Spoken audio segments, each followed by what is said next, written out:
Casabon, Lauren, Richardson, Richard, Willie, Baggert, Davis, Here. Fitzmaurice, Dougherty, Drum, and Randolph. All right, thank you.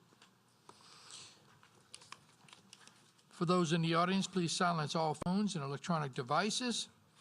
If you want to form an appeal, you can do that. We have appeal cards in the front that you can receive. We also have speaker cards in the front in case you want to talk about a case tonight. For public speaking, you'll be given 10 minutes for each side and 5 minutes for each side for rebuttal. Once your case is over, you can exit. If you have to exit the building, please do it quietly. The invocation will be done by Commissioner Randolph, where the Pledge of Allegiance will be done by Commissioner Dougherty. Please stand.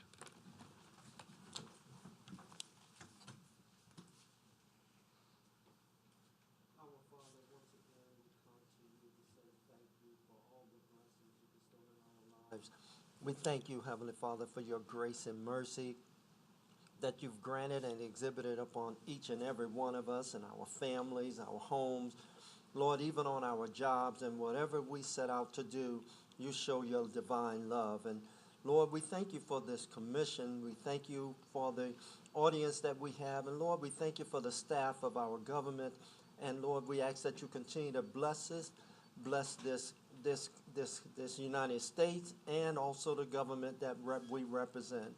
In all these blessings, we ask, Lord, a special blessing upon the sick and shut in, especially look upon Ann Davis, who's having a procedure done tomorrow.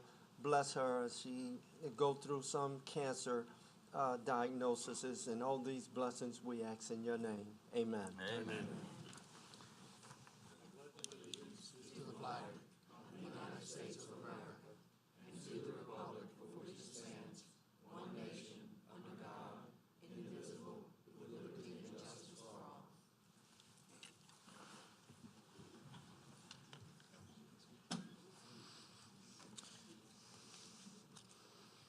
Okay, before we talk about the minutes, I'd like to introduce Carlin Riles, who's going to be all our legal support now for the Planning and Zoning Commissions. Let's give her a little round of applause. You'll see her for every two Tuesdays of the month. We can't approve the September 18th meeting minutes because they weren't included in the packet, so we'll have to push that back to the December. So the September minutes will be placed in December because we didn't place them in the October minutes or the November meeting. Thank you for that. But we can approve the October 2nd minutes if have any recommendations. Commissioner Drum.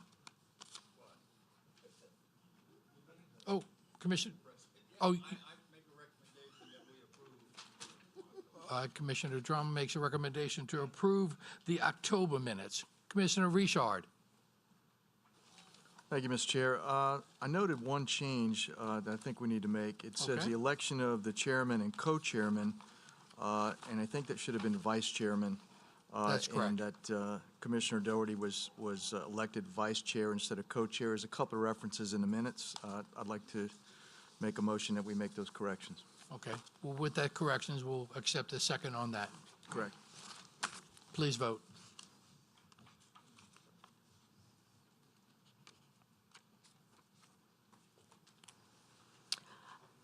Approved, unanimous. The October minutes have been approved with a small correction. Staff, any postponement of cases or withdrawals? Yes, Mr.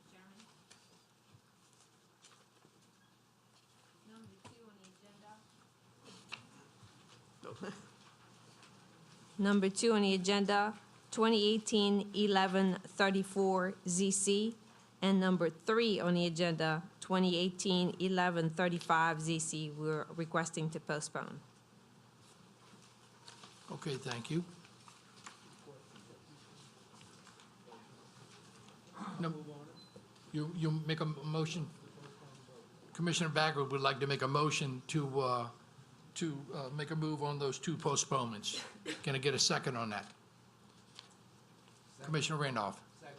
I have a second on Commissioner Randolph to move on both of those cases. Please vote.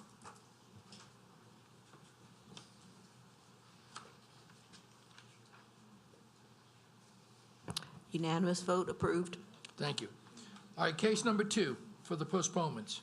2018-1134 ZC's, the text change, an ordinance amending the St. Tammany Parish Unifying Development Code Section 130-55 notice requirements to include additional abutter notice provisions. Basically, Mr. Toledano is still working on the text change, and, hopefully we'll have another presentation at the December meeting. Okay, so it's just postponement for a month? Correct. Okay. Commissioner Richard. I move to postpone till our December meeting. Commissioner Richard makes a motion to postpone. Commissioner Willie. Second.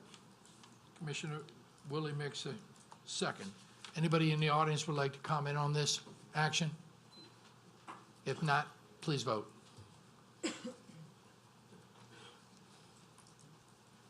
Unanimous, approved. Okay, postponement for case number 2. Case number 3, 2018-1135 ZC. Existing zoning is Highway Commercial 2, Highway Commercial District. Proposed zoning is A4, Single Family District. Acreage is 5.4 acres. It comes from the petition of the council motion. The owner is multiple owners. Location parcel located on the north side of Ben Thomas Road, west of US Highway 11, Section 34, Township 8 South, Range 14 East, Ward 9, District 14, Council District 14. And staff, you have any comments about the multiple owners? We're still trying to identify the owners, so at this time we'll postpone for another one. Okay, thank you. Commissioner Randolph. Motion to postpone to December? Commissioner Randolph makes a motion to postpone to December. Commissioner Doherty. Yes, sir, I'll second it. Do have a question for staff. Do you think that the owners can all be located in the next 30 days? I'm not 100% sure. However, I will have this discussion with Mr. Fontenot, the director, and then we'll inform you at the next meeting. Okay, thank you. We have a motion by Commissioner Randolph and a second by Commissioner Doherty to postpone for 1 month. Any comments from the public on this one? If not, please vote.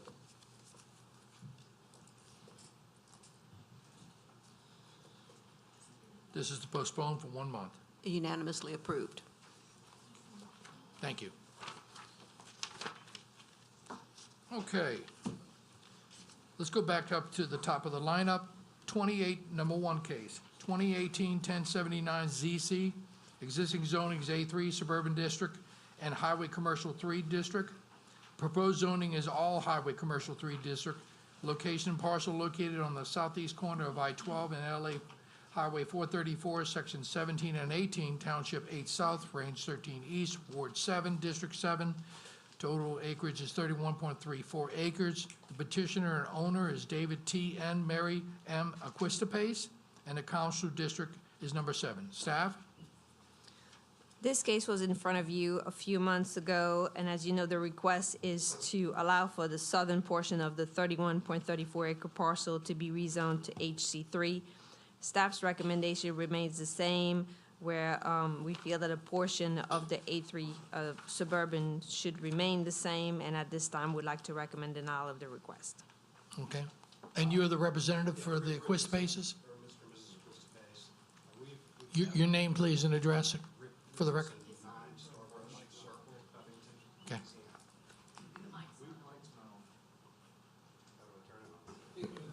Yep, Got it? yeah, you're fine. Rick Richardson, 9 Starbrush Circle, Covington, Louisiana.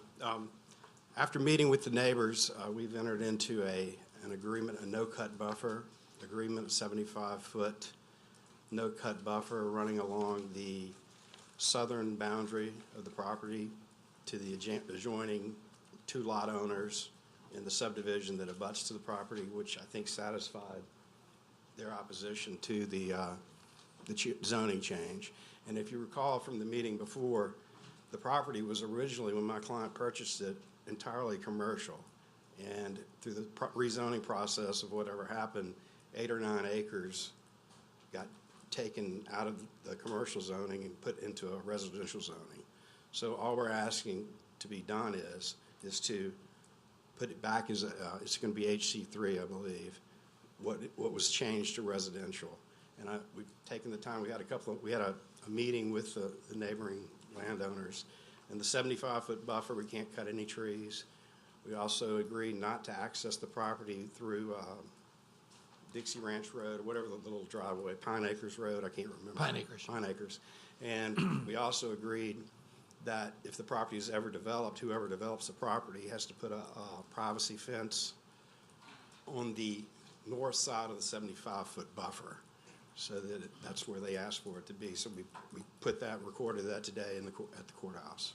So that's what we've done, and I just asked that it be approved because it has caused a significant financial burden to my client because of the changing zoning cost of about $1 million on the appraisal because of that change. And he, like I said, he purchased it as commercial when he purchased it, so I asked that you approve it.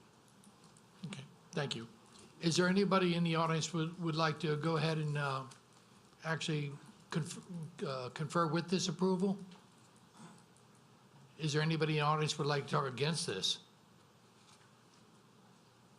I'll bring it back to the commission. Commissioner Fitzmaurice. Yes.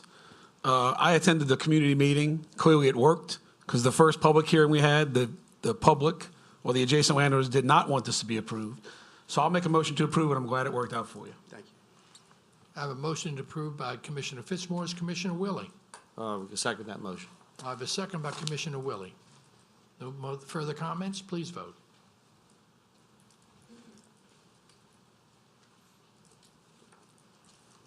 Unanimous vote. Motion carried.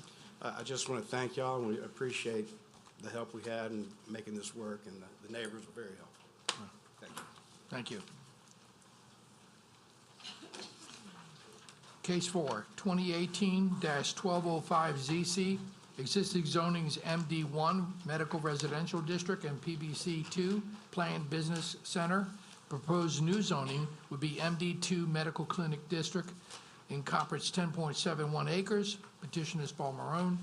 The owner is Forest Manor LLC, David Stallard, and the location is located on the north side of Oshner, west of LA Highway 21, being parcel 7B1, section 12, township 7 south, range 10 east, ward 1, district 1, council district 1. Staff, comments?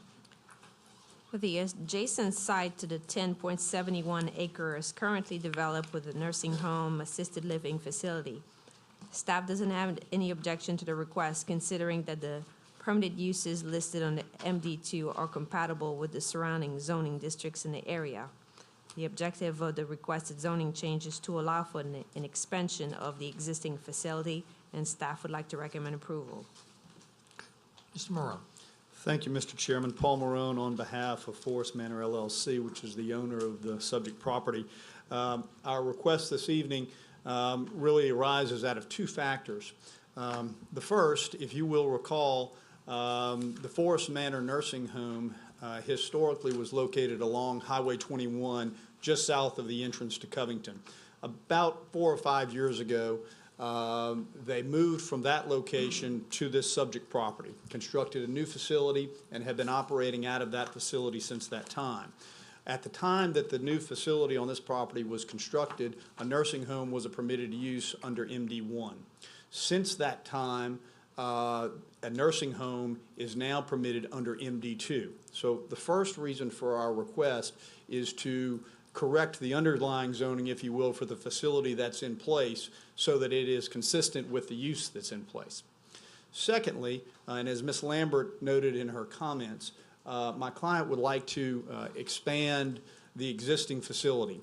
That expansion is relatively minor, but it caused them to purchase the strip of land that you will see on your staff report. It's rectangular shaped along the west side of the property. The need for the expansion is not for any additional beds, but rather a change in the industry. As you'll hear a little bit more later this evening, the industry is moving away from dual occupancy rooms and moving towards single occupancy rooms. And so the expansion that is intended that will utilize this additional strip along the west boundary is meant to have all single occupancy rooms within the facility. So there'll be no new beds. One new employee is all that the expansion will bring, but it'll upgrade the facility and bring it more in line with my client's intent and how they'd like to operate, and more in line with what's being asked by the residents that live there. So we would respectfully request your approval of the MD2. I would note, if you have been to the property or if you look at the aerial that's in your packet, there are no adjacent uses that would be affected in any way by the underlying zoning on the existing facility and or the strip along the western side. So in accordance with staff's recommendation, we would ask for your approval this evening of MD2. Thank you. Is there anybody in the audience who would like to speak in favor of this rezoning or against this rezoning? If not, I'll bring it back to the commissioners. Commissioner Casabon. Yes, this is compatible to the area, and we understand what they're doing. I'll make a motion to approve. A motion to approve by Commissioner Casabon. Commissioner Richardson. I have a second by Commissioner Richardson. Any more discussion? If not, please vote.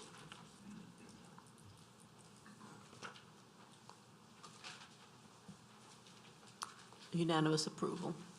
Thank you. Case 2018-1211-ZC. Existing zoning is A2. The proposed zoning is NC4, Neighborhood Industrial District, I'm sorry. Acreage is 2.0 acres. Petitioner is Jeffrey Shane. The owner is Manuel G. and Shazan P. Estrada. The location, parcel is located on the north side of LA Highway 22, east of LA Highway 1085, west of Fedea Drive, Section 17, Township 7 South, Range 10 East, Ward 1, District 1, Council District 1. Staff? The 2025 future land use plan calls for the area to be developed with residential uses. Staff doesn't see any compelling reason to recommend approval, considering that the site is surrounded by residential uses on the south, east, and west sides. At this time, the staff would like to recommend denial of the requested zoning change to NC4. Good evening, Mr. Chairman and Honorable Commission. Jeff Shane of the Jones Fussell Law Firm at P.O. Box 1810 in Covington. I represent the landowner and also the petitioner, Mr. and Mrs. Manny Estrada. Mrs. Estrada is seated with me on the front row this evening, and we come to you tonight seeking a zoning recommendation for NC4 so that my clients can own and operate a daycare center at this particular location. A little bit about the case. I guess if you will look, of course, at the vicinity map that you have in your packet, you can see that for the most part, this is a predominantly residentially zoned corridor. And of course, I'm referring to Highway 22 as we go west toward the Tangipahoa Hope Parish line.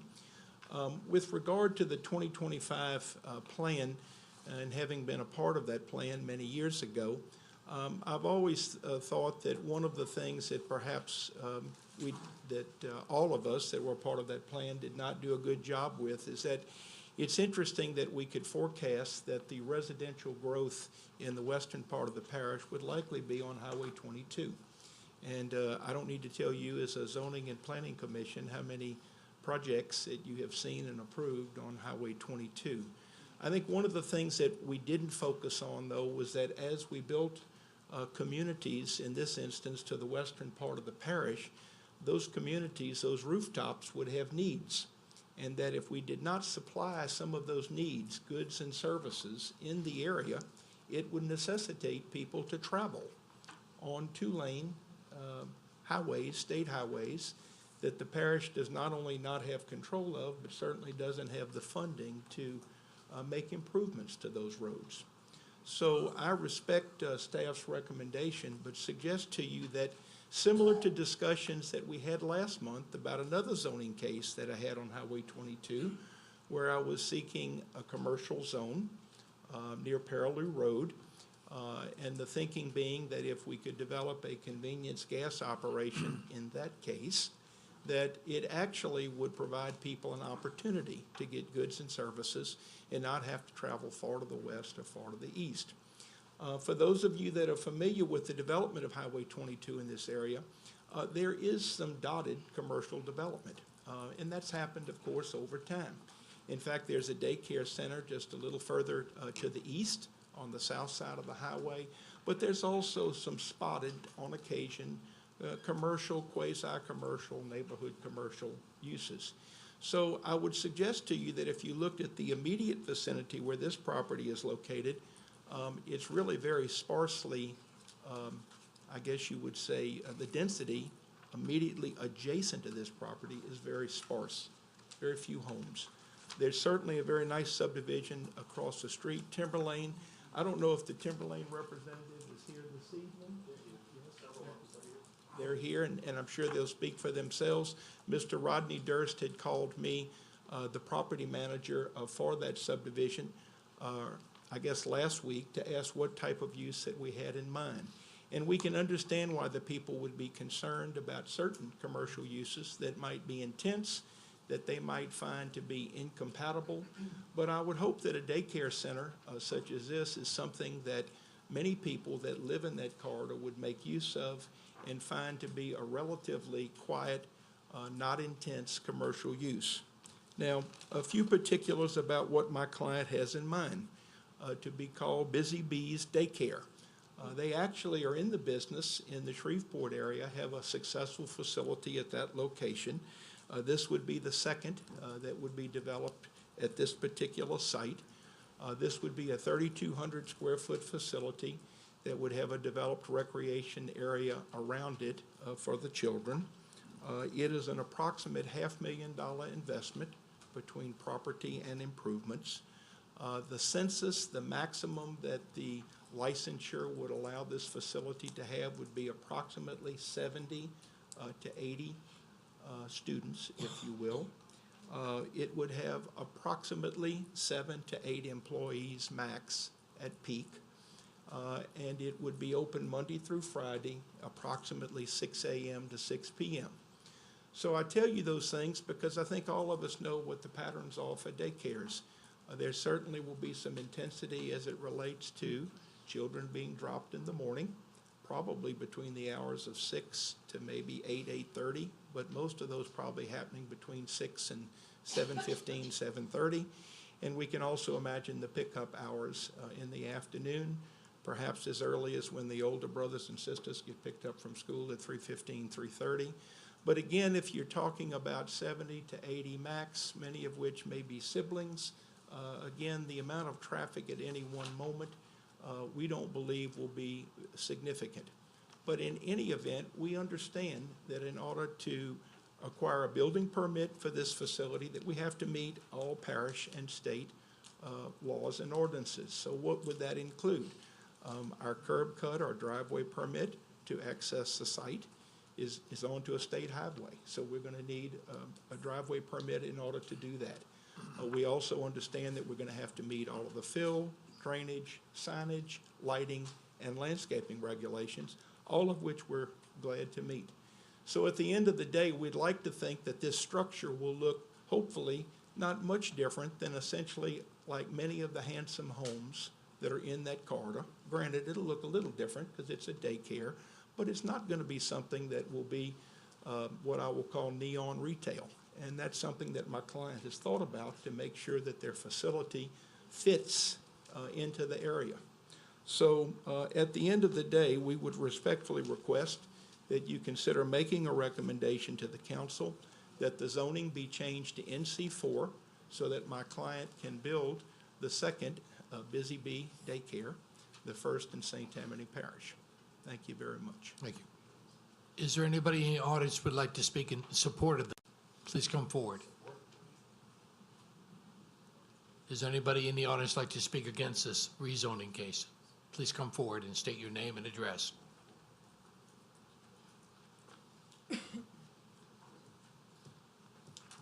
I'm John Scaife. I'm at 1827 Highway 22, my physical address. My mailing address is Post Office Box 538.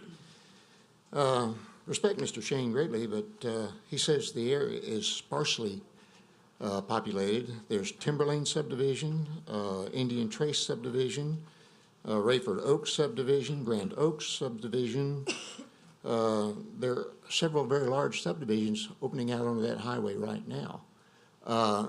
And I would like to mention that this lot is particularly poorly situated for a driveway and a rush pickup sort of a thing, like a line of cars to pick up kids or something like that, because this lot is right on the highway, okay? It's 2 acres, it's dead on the highway. If it was one of the lots that were further back where people had room to pull off of the highway to pull in, if it gets crowded, then it might be more understandable. But if this driveway gets crowded and people wind up backing up, they're going to back up right onto Highway 22, which is heavily traveled right now, with all of these other subdivision entrances and everything else. So this lot is particularly poorly suited for this, in my mind. Also, in the unlikely event that the daycare did fail, that zoning would also allow a church or any of a number of larger facilities to go in there that would further complicate that parking situation. We've already got backups on the highway now for the Dollar General that's further down the road, wherever somebody tries pulling a supply truck or something like that, it backs up Highway 22 there. We don't need this in this particular location, particularly with so many other subdivision entrances in the near vicinity. I just think that this lot is particularly poorly, and I already have to sit. I sat at my driveway for 5 minutes, waiting to get out onto the highway with normal traffic this evening, and I deliberately left my house at 4:30 trying to avoid rush hour to get out of it, and I still sat there for 5 minutes waiting for an opportunity to pull my pickup truck out of my driveway to get in here. So I'd like to speak against it. I don't think it should be done. Thank you. Anyone else? Good evening. My name is Stephen Ferrara. I'm at 176 Timberwood Drive. My house backs up right onto Highway 22. I'd just like to ask the council to imagine for a moment, 6 o'clock in the morning, you're just waking up, you're shaking the sleep out of your eyes, and you hear the screeching tires and the twisting metal of a crash right out your backyard. You rush out and you see 2 vehicles turned over into the ditch, and you have children in there that are getting ready to be dropped off at a daycare center. You may not have experienced that, but I have. Since 2012, I've noticed at least 5 or 6 accidents there right at our front entrance. Not to mention, we're less than a mile from 1085, where you know there's been fatal accidents there recently. So I'm not sure if you've done a traffic study for this, but due to that, I'm definitely against this. I don't want to hear any more accidents out my front driveway there. Also, what drew me to Madisonville from Metairie after Katrina was a lot of these signs that say Louisiana Scenic Byways. These are really cool signs, and the more we want to keep Louisiana Scenic Byways and not a commercial corridor along Highway 22. If this becomes a commercial corridor, I'd like to have at least one of these signs remember how Madisonville was. So I'm definitely in favor. We have quite a few other folks here that are, I'm definitely against this. We have several other folks in the audience that are against it. Hopefully they'll speak today. But I know a daycare is great, but I don't want to see any children laying on the Highway 22 being dropped off with 80 kids crossing over Highway 22 in the morning at rush hour and in the evening. So definitely against it. Hope you'll consider to not approve this. Thank you very much for your time. I appreciate it. Thank you.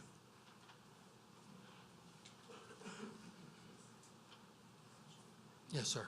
My name is John Cox. I live at 504 Drake Elm Court, Madisonville, Louisiana. I live in Timberlane subdivision. I also recommend that the council not approve this project. I have nothing against free enterprise, free trade, or daycares, but the location is horrible. Normal business hours, the traffic on that road, if you guys have ever ridden there, is just, it's ugly. I'm from Houston, and the traffic over there, as most of you know, is pretty insane. The traffic on 22 is worse than anything I've ever seen in Houston, honestly, in my life. And I grew up in Houston. From 4 o'clock to approximately 6:30, 7 o'clock in the evening, you're taking your life in your hands trying to get out on 22, especially if you're going across traffic from our subdivision. You know, approximately a mile to the east, we have the Dollar General, and there's a strip center there. There are a number of empty buildings in that strip center, you know, it's a commercial center, that are just going empty. Nobody's been in there since the place was built. A mile and a half to the east, we have a school. I invite any one of you to come out in the morning and sit there at that Dollar General, watch the traffic, watch the people running the light, running stop signs to get out, so they'll be able to get out onto Highway 22. A mile to the left, to the west, we have the new grocery store that's there. That's a very welcome addition to the, it's a grocery store and gas station. 2 miles down the road to the east, we have a gas station and another Dollar General. Those are zoned in areas that the development, the road's wide, you can see very well.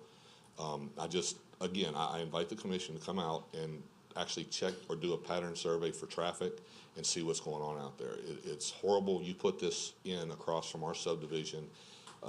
The gentleman said that there would be approximately 70 to 80 students. That to me equals at least 60 cars for parents going in there at various times throughout the day. If it opens at 6 and closes at 6, those cars are going to be going in there at the worst times during rush hour. And I just strongly urge you to disapprove this motion. Thank you. All right, thank you, Mr. Cox. Anyone else?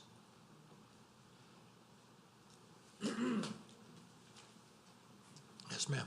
My name is Stephanie Kovac. I live at 660 Timberwood Loop in the Timberlane subdivision. I am adamantly opposed to this being rezoned as commercial, as well as the rapid development in Madisonville as a whole. Madisonville does not have the infrastructure to handle the kind of growth that the parish is allowing. We certainly don't have the roads. We just heard that we're talking 70 to 80 kids at this potential daycare site. We have no way to know if those children are from the same family. Therefore, we are talking approximately maybe 60 cars. The lot in question is 1/2 mile away from what many would argue is the most dangerous intersection on Highway 22, and that's Highway 22 and 1085. There have already been 3 fatalities at that intersection, including 2 teenagers. Any commercial building on this lot will create a higher traffic volume turning off and on to 22. And that kind of congestion can only serve to add to the difficulty and the danger just up the road for those attempting to turn off of 1085 onto 22. Not to mention the increased difficulty it's going to add for our residents trying to enter and exit our community. I believe personally that no further development, commercial or residential, needs to be allowed on 22 until the town of Madisonville, the parish, and the state make a better commitment to our poor infrastructure. All you guys have to do is get out and drive at any time of day to see what's happening in this community. And God forbid there's an accident on 22 or on I-12 because our once sleepy, quiet little community with a drawbridge and once several months ago only had a blinking light turns into an absolute honest-to-God traffic nightmare that can take hours to unwind. The other thing I would ask is that Madisonville follow Mandeville's lead when it comes to stopping the complete and utter destruction of so many trees. Finally, I'd ask you, why do those of us who chose to live soundly, tucked away in that kind of beauty, off of a scenic byway in what was clearly a residential zone, now have to be forced to give up our tranquil way of life to commercial development? It's not fair to those of us who called Timberlane home long before this area was ever thought to be rezoned. Thank you. Thank you. You have 1 minute left to talk against this case. I will be very brief. My name is Jared Young. I own the lot directly behind the lot in question. It's 2 acres, same size lot. There was 3 lots purchased all at about the same time. I bought that lot as an A2 residential lot. I expected it to remain that way. That's pretty much it. I would rather not have a commercial property in front of me. NC4, while a child care center is a nice, cute little business, there's no guarantee that it's going to stay that way. I don't want a business in front of a lot that I bought as a residential lot.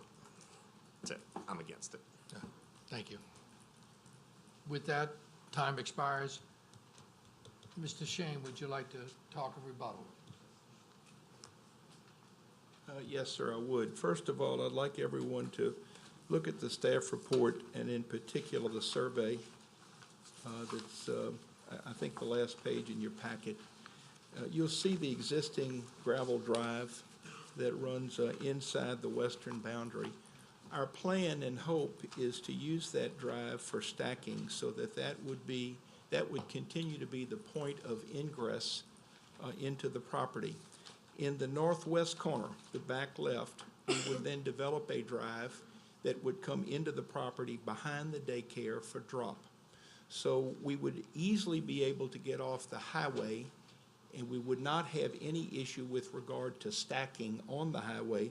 As you can see, that gravel drive is, let's say, it's 270 feet, probably 230 to 40 feet would be available for stacking.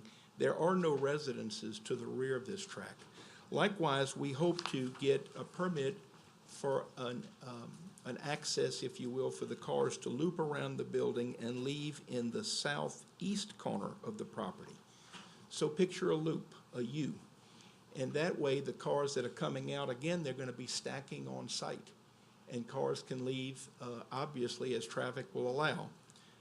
I would never suggest to know that neighborhood as well as the people that live there. But I will tell you that from 7 to 7:30 yesterday morning, I sat in that gravel driveway to make my own observations as it relates to what kind of traffic there is on the highway and what I thought the difficulties might be with regard to maneuvers. There's no doubt that there's considerable traffic. In my view, the traffic coming west was certainly less than the traffic going east toward Madisonville. So I, again, believe that through the permitting process and the traffic study that's going to be required, presumably by the parish and or DOTD to get a new permit for this second access point that I've talked about, these issues, in fact, will be addressed. With regard to commercialization, you know, it's always a chicken and the egg discussion. We have all of the wonderful residents that now live in that area, and they have every right to be concerned about commercial development in that corridor. But I actually think that there has to be some consideration given for the fact that these people, many of them, perhaps not the ones that spoke this evening, have children that need care. And they're going to be in that corridor going somewhere to get care. And the idea of providing an opportunity for daycare at that location, I think, is a good opportunity and one that you should consider. Let's talk about what NC4 allows. This is only a 2-acre tract. It is only one 3,200 square foot building. You can have a child daycare center. You can have a religious educational facility. How big could it be? Because you'd have to provide parking for those that would attend the facility, a dance studio, a music studio, an aerobic or weight loss studio, an educational learning center, a club and lodge, those type of uses. I'm not suggesting that they don't generate traffic. They do. But these are not large-scale commercial. This is neighborhood commercial 4. By definition, it is meant to be in neighborhoods to provide goods or services for the people that live in that area. And this is a state highway, meaning that this is not a parish road or some 2-lane private drive. So I, again, am respectful to those that live there, particularly Timber Lane, but as well as all the others in the corridor, and can understand their concern. But I'm not sure that those concerns are as, I guess, as serious as they could be if this were not a 2-acre site, that we weren't talking about NC4, and we're talking about driveways that are going to guarantee that all of the stacking of the vehicles will be off of the highway. Any other situation, I don't think, would be a reasonable request. Thank you for your time. Thank you. The opposition has 5 minutes of rebuttal time. Sir, if you'd like to. Yes, sir. All right, Jared Young again. So basically, he's suggesting that the cars stack in front of my lot. And the lot that's furthest to the back, beyond him is Rayford Oaks. That road needs no access beyond his house. Therefore, that road is essentially a driveway to that property. I don't know if he's here tonight, but I would kind of have a little bit of a problem with the cars stacking up in front of my property. And the NC4 that you said that it allows, that's kind of misleading because it includes everything in NC3, NC2, and NC1. There's a lot more than what he listed that can be allowed under that. Still oppose it. Yes, sir.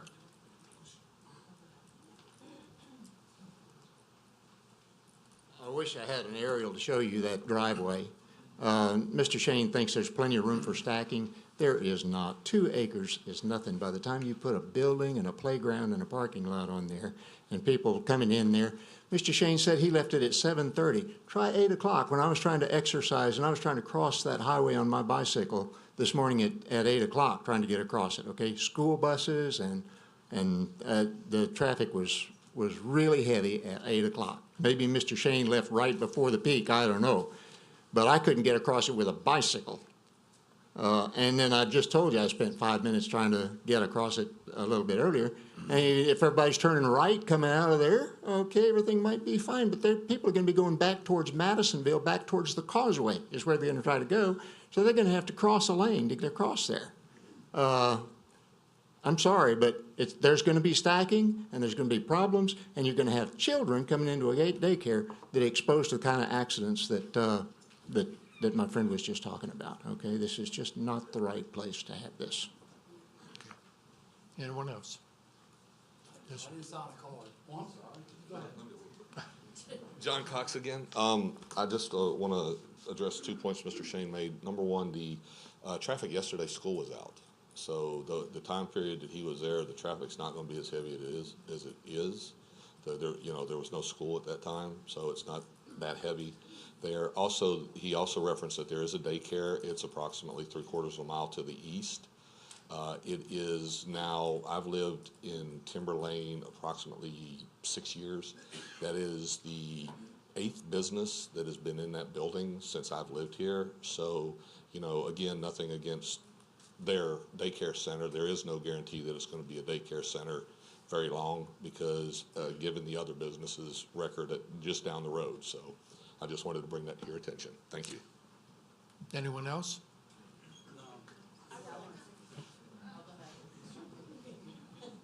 You have 2 minutes. In terms of the stacking issue, that they're saying there's not going to be any stacking issue, I would ask you guys, for those of you familiar with Madisonville, which I assume you all are, to think about across the street from the post office, early in the morning or in the afternoon, the stacking that goes on. Now, I realize it's an elementary school, and we're talking about a lot more students, but we are talking about the potential for that kind of stacking on Highway 22, which is a 55-mile-per-hour zone. And I would just ask you guys to consider that. The danger of this is exponential. And again, just take that into consideration, please. Thank you. Yes, ma'am. Your name and address, please. Hi, my name is Denise Eck, and I live at 180 Timberwood Drive. And my backyard also backs right up to 22. I'm the very first house as you pull in this Timber Lane subdivision. And I, like Steve, and I've been there 13 years now, and I'll be working in my backyard, and we've had at least 7 accidents right in the front of our subdivision. He's talking about where this daycare is going to sit. Those cars will be exiting on the southeast corner. That is exactly in front of our entrance and exit. Now, how's that going to work? We got 112 people in Timber Lane, and like Mr. Cox mentioned, I sit there sometime with my left turn signal on, and I have to wait, and I wait, and I wait, and I wait, and there's cars. It's over 5 minutes, and this is just at nighttime. It's getting dark earlier now. It's more dangerous. It just frightens me to death that you're going to have young mothers with babies and infants and children coming out onto this highway, and no one obeys the speed limits. You know, like they mentioned, they had the fatalities right down the road from us. Everyone was very upset. They have a speeding thing now that flashes when you're speeding. They don't care. People are going 65 and 70 miles an hour down 22. It happens all day, every day. And to have these people pulling out, going from 0 and trying to beat these people going 65, because none of them go 55, you're asking for problems. I'm sorry. It would be a disaster. Thank you. Thanks. Okay, that's the end of the rebuttal time. Mr. Shane, if you'd like, you still have about 3.5 minutes from your initial time if you'd like to talk.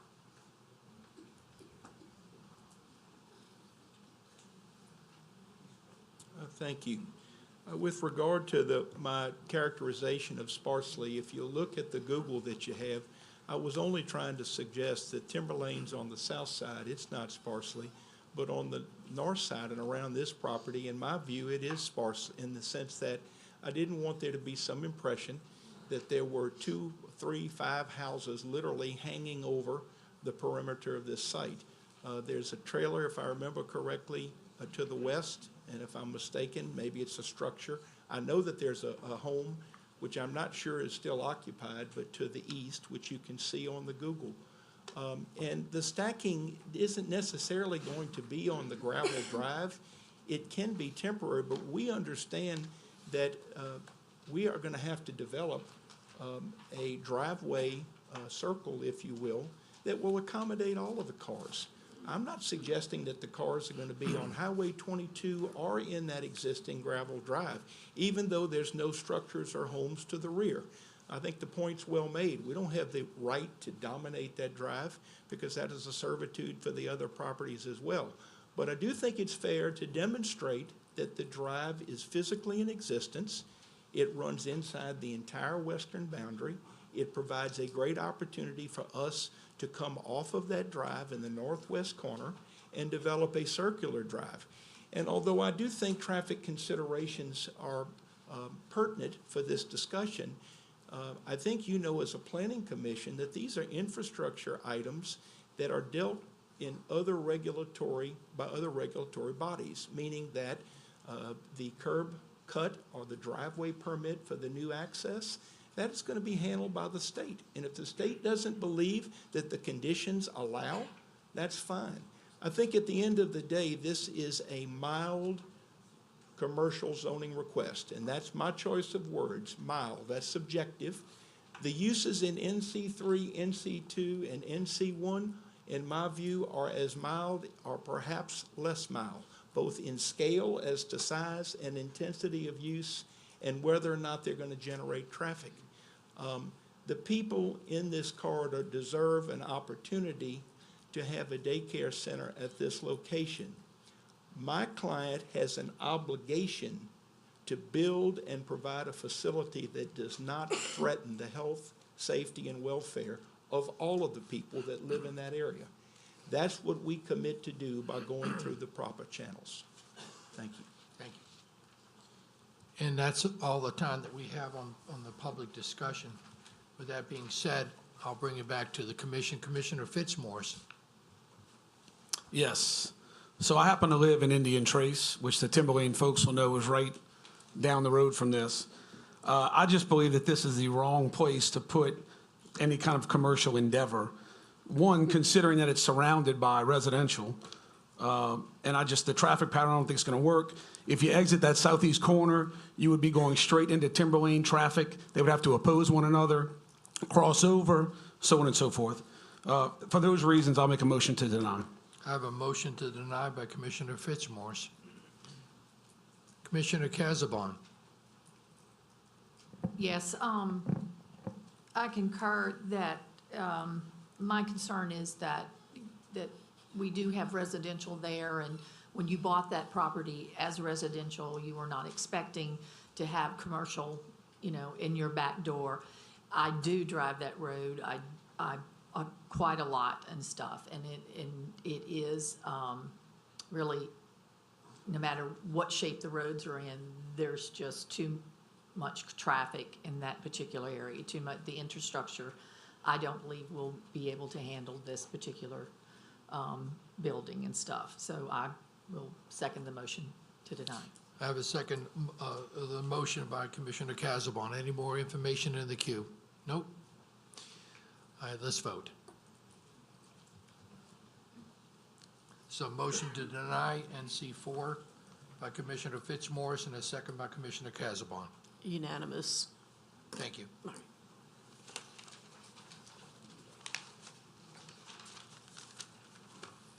Okay, for the next case, case 2018-1212 ZC, existing zoning is NC5, Retail and Service District, proposed zoning is I2, Industrial District. Acreage is 8 acres, petitioner is Chilcoke, Inc., the owner is Journey Fellowship Church, Inc., Doug McAllister. The location is parcel located on the south side of Dixie Ranch Road, north of I-12, west of Richards Road, Section 17, Township 8 South, Range 13 East, Ward 7, District Center, and 7, and the council district is 7. Staff, comments? The 2025 future land use plan calls for the site to be developed with institutional uses such as a religious facility, health-related facility, or government buildings. The site is currently developed with a religious institution originally approved as a conditional use permit under the Suburban Agricultural Zoning District. It was later on rezoned to NC5 through the comprehensive rezoning. Although the site is directly abutting I-12, staff feel that there's no compelling reason to recommend approval of the requested zoning change to I-2, since it would create a significant increase in the intensity of the potential uses of the property. At this time, staff would like to recommend denial of the requested zoning change to I-2. Mr. Shane.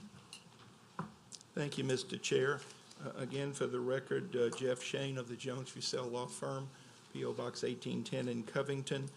I represent the petitioner, Chilco, Inc., which is the prospective purchaser of this property owned by Journey Fellowship Church. And we petition you this evening in hopes of procuring I-2 zoning to allow Chilco to move its operation. I have provided you some information this evening, which I think I'd like to start, if you would take a look at the plat with me, which should have been on top in your packet. Hopefully all of you have familiarity with the location of this property, not only from looking at your staff report, but this is the portion of Dixie Ranch Road that is exposed to the northern portion, if you will, of I-12. And in particular, the subject property that we're looking at this evening, which is approximately 8 acres, is parcel 2. And what I'd like you to focus on is the location of the existing improvements on parcel 2, and I think maybe you will better understand the story that I will tell. I don't know how many of you are familiar with Chilco. It's an existing business in our parish. If you're familiar with Little Creek Road, which is where Highway 59 abuts I-12, very near this meeting facility. Little Creek is in essence a service road, if you will, and Chilco is in the cluster of development that for the most part is largely the Church of the King, a property that I know all of you are familiar with. You've zoned it and were part of its development through the years. Chilco has outgrown its location and wishes to move to, in many respects, a similar location in that we're going down to the Highway 434 interchange. This particular location to the east is much further than the Chilco location is now from Highway 59. But some of the similarities would include, if you'll take a look at your staff report and look at the zoning in the area, it's interesting that there is a large swath of HC3 that is just to the northwest. Of course, this property in question is currently zoned NC5. And for the most part, Chilco, which is in the business of providing, and as you can see in the brochure that I've given you, assisting people with, I guess we'll say, their refrigerant and cooler needs as it relates for air conditioning and things of that nature. There's no manufacturing that goes on at this location. It's essentially an administrative office, but there are chillers and equipment that are housed outside. So before filing this case, I asked Director Fontenot and Assistant Director Lambert to come to Chilco and have a site visit with us to determine what zoning classification might be needed if we were fortunate enough to get this property rezoned and move the business to that location. And it was determined that because of the outdoor storage, that the I-2 zone would probably be most appropriate. I know that there have been concerns expressed by some residents in the area as it relates to manufacturing, and that does not occur at this location. In fact, there is a plant or facility in Baton Rouge where those things occur. There are occasional repairs or retrofits that are done on site, so I'm not going to suggest that there is not some component that might include working on some of the equipment from time to time, but for the most part, it's a matter of storage and a matter of transport of this equipment. Chilco is a very successful business in our community. Their employees have worked hard. In fact, this is an ESOP. It's an employee-owned company. So in order for the company to continue its success, they need a new home, and they would very much like to stay in the same general location. They're certainly attracted to the possibility of having some visibility for their company at this Browns Village, at this Dixie Ranch Road location, because of course it's open to I-12 and it can be seen. I think if you look again at the survey, the basic structure of the building is not going to change, even though it's currently a church. It's going to be retrofitted, certainly, and there's certainly going to be some warehousing or storage components. But the point is, this is not a tear down and rebuild. This is not going to be a 2-story or a 4-story or an 8-story building. This is not going to become a fabrication shop. It is simply going to be a larger and hopefully even nicer facility than Chilco enjoys today. A few more things that I think you would find of interest. I have provided to you a document that is recorded. In fact, it was recorded in 2006 when the church procured its conditional use permit. And that particular document is in the nature of a deed restriction. So the property in question is subject to a deed restriction. And a couple of things in that deed restriction would be interesting, I think, for you to know. Number one, there is a 50-foot no-cut buffer inside the eastern boundary of the property, where there's, of course, a residence to the east of this site. That buffer, of course, would continue to remain in place.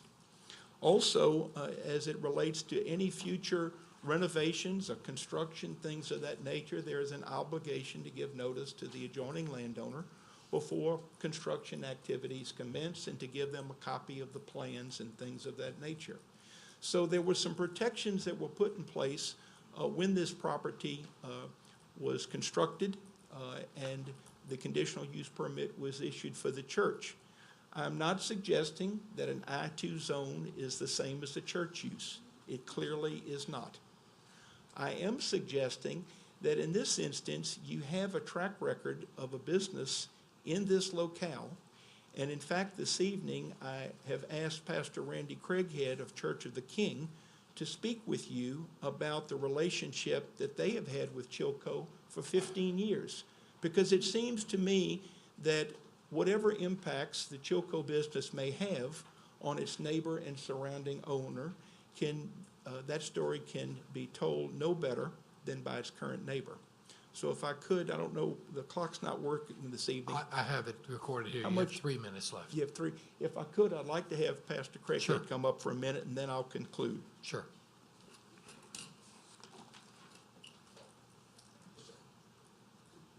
Yes, sir. Yeah, Randy Craighead, 400 Bill Drive, Mandeville, Louisiana. And thank you, Jeff.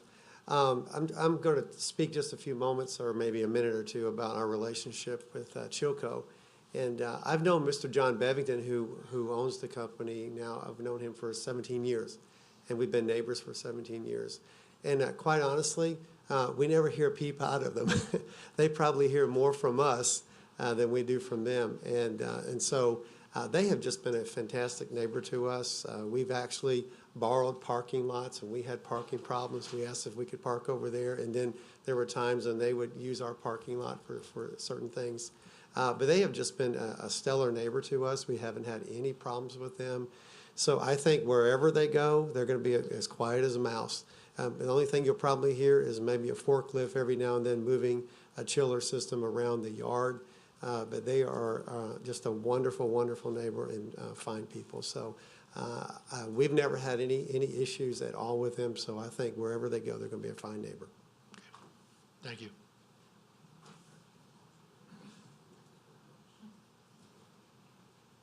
Ms. Shane, you still have 2 minutes. You still have 2 minutes. Thank you. Thank you, Pastor Craighead. A couple of thoughts. One is that I know that there have been some concerns expressed by residents with regard to chemicals, chemical storage, chemical production, the potential release of chemicals, whether it's to the air, to water, whatever, as a result of Chilco being at this location.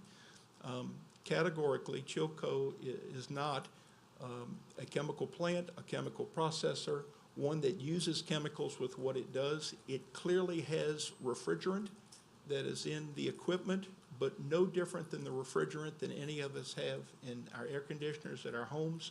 I'm not suggesting it's the same quantity per unit, but it is not something that's hazardous or ultra-hazardous. It's certainly not something that is allowed to bleed off, if you will, into the runoff or that would be discharged in any way. So we understand and respect that people should have good questions about who is Chilco, what do they do, et cetera.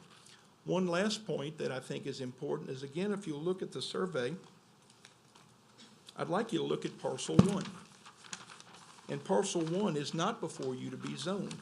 But what is interesting is that parcel 1 is also owned by Journey Fellowship Church. And also across the street from parcel 1, Journey Fellowship Church owns approximately 100 acres. Why is that important? For Journey Fellowship Church to enter into a contract to sell its property, they had to do their own due diligence because they're going to be the next door neighbor. They literally are going to own the 6.806 acre parcel 1 and the 100 acres across the street, which they have grand and future plans for. So I'm not suggesting that that alone justifies the zoning change, but often I know the commission is interested to know about how property owners in the area may feel. I'm sure you will hear from other property owners this evening, but please take into consideration that the church will continue to be a neighbor to this property, and they are convinced, as are we, that Chilco can be a good neighbor to all of the residents on Dixie Ranch Road. For that reason, I ask that you recommend I-2 zoning to the council for this site, and I thank you for your time. Okay. Is there any opposition in the audience that would like to speak?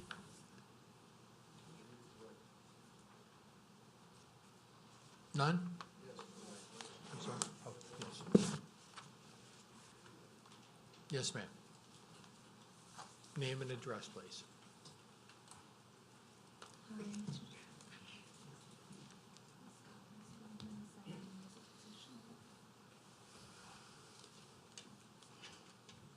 Hello, my name's Joy Nesbitt. My family and I live next to the subject property. We moved there in December of 1999, actually to get away from a chemical plant that kept expanding near our previous home. We strongly oppose rezoning from neighborhood commercial to industry, to an industrial I-2. The neighborhood commercial zone is appropriate for the area. I fully understand the need to grow commerce, but there are many community-friendly businesses that do not impose health risks or open the doors for future companies to impose those risks. When we moved first into our home, it was surrounded by woods and zoned suburban agricultural, nature abounding everywhere. That's the reason most people love St. Tammany Parish. Next, Journey Church got a conditional use permit. They came with promises of expansion, a larger campus, a school. Well, circumstances obviously changed and promises were broken because now they're selling that property. The company that is purchasing the property is a commercial air conditioning corporation. I spoke to one of the owners. Although I would love living next to him and his family, he was a very nice man, I don't necessarily want to live next to his business,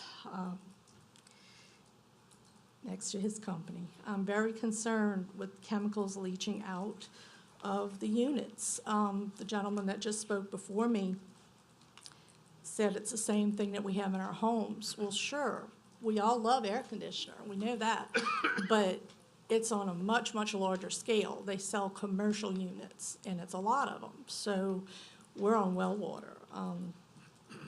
It's not a good thing. So chemicals leaching out of the refrigeration units and negatively affecting our air and our well water quality. This would have a direct impact on my family's health and also our neighbors.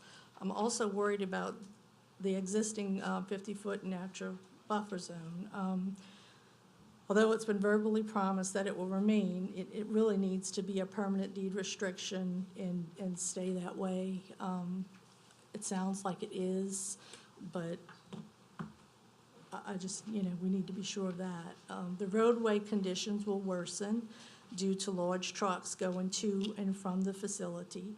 Our home properties, our values will diminish. Our property values will diminish. All of the homeowners will need to drive by, so visual aesthetics are important. I viewed the current location's property. It isn't very pleasing to the eye. The Chilco Company, if you do ride behind Church of the King and take a look at it, it's not very pretty. It's large container boxes, hoses, and other equipment like towering over their fences, double the height of the fence. If the property is rezoned to industrial I-2, it opens the doors for an ugly future for the nearby homeowners. It opens the doors up for manufacturing, the potential for many businesses to contaminate the environment. Some examples that are allowed in that zone are paint manufacturers, corrosive concrete facilities, etc. Since we saw the sign for the proposed zone change, I've started talking to other Lacombe residents.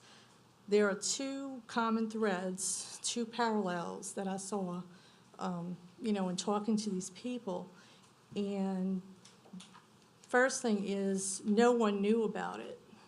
No one knew about the proposed change. And the other one was nobody wanted it. I was able to start a small petition. I've been very busy. I work and take care of my elderly parents, and my dad's been really sick. So I haven't had a chance, to get out there as much as I would have liked to, just to let the neighbors know and get some feedback to see, how do other people feel. No one's going to feel as strongly as we do because we're the closest resident. I do have other neighbors, though, that don't want it, and we've all been there for quite a while in the neighborhood. And I'm so glad to see Pastor Randy here speaking, that they're good neighbors, and that makes me feel good. But at the same time, we do attend Church of the King, and Pastor Steve had talked about that the aesthetics of the property wasn't what they were really happy with. They loved the people, but the way the property looks needed some improvement. So just, wanted to comment on that. So in closing, I would just like to request the zoning committee, please consider this as if you and your children lived here. It's not a small business. It's a large company, and it opens the doors. Once it's zoned I-2, other things can go in, and manufacturing is part of that. And chemicals are part of that. And that shouldn't be part of a neighborhood. Not where children live, not where elderly people live, not where people that pay taxes live. Thank you. Thank you. Is there anybody else in opposition who'd like to speak?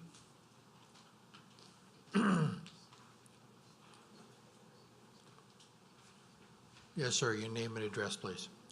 My name is Roy Tyler Nesbitt. My family lives to the property right next door to where Journey Fellowship Church currently is, and Chilco is potentially going to move. So the property literally right next door to the property we're talking about is where my family lives, so a residential home. Imagine and visualize a pair of contact lenses. If you wear them or know somebody who does, that should be very easy for you to do. Before I was born, my parents bought a home across the street from several acres of wooded area. This land was bought and sold by several different companies over those years. This land was eventually zoned as industrial. By the time I was a young kid, they had built up a plastics and polymers manufacturing facility, which was right across the street from my home. I have many memories from my childhood of playing outside on different occasions and hearing the sounds of sirens and sometimes even hearing what sounded like explosions. I would then hear the sound of my parents yelling, "Hold your breath, come inside, as fast as you can." When I was a little kid, this just seemed normal to me. It was the usual routine. My mother and father, as well as my sister and myself, would often get headaches and feel sick. Certain smells would get us sick. Even things as normal as going to the grocery store and walking past somebody with a strong perfume, or through Walmart near most of the plastic products, Tupperware, new car smell, carpet, all of those things lead to headaches, nausea, horrible things. I've been chemically sensitive. Being chemically sensitive made things in my life growing up very challenging. Same with my family. What does all this have to do with the meeting tonight? One day when I was 9 years old, as I was playing outside, the ground shook, my body shook. It felt the way I would have imagined an earthquake must feel. The siren was deafeningly loud. There was a large boom explosion. I ran home as fast as I could. I was 9 years old when this happened. I could hear my parents yelling the usual, "Hold your breath, come inside." My mother handed us damp rags to cover our faces with so that we could breathe through them to filter out some of the toxins in the air. That was it. This was the last straw. It was time to move out of our home. We quickly rushed to the hospital that afternoon. My sister Tiffany was about 4 years at the time. I was 9. My mother, father, sister, and myself were all Mr. Nesbitt. extremely nauseated. Mr. Nesbitt? Yes. You have 1 minute left, just to All let right. you know. Thank you. Go ahead. At the time of the chemical explosion, my mother was wearing contact lenses.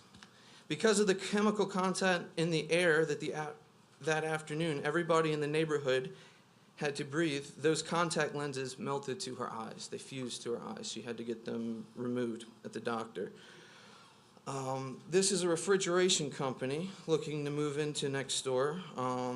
This means that they will be they'll be storing all of these different chemicals and things that could potentially leak. They'll be working on equipment there, maintaining it, that leads to potential terrible things that could be in the air.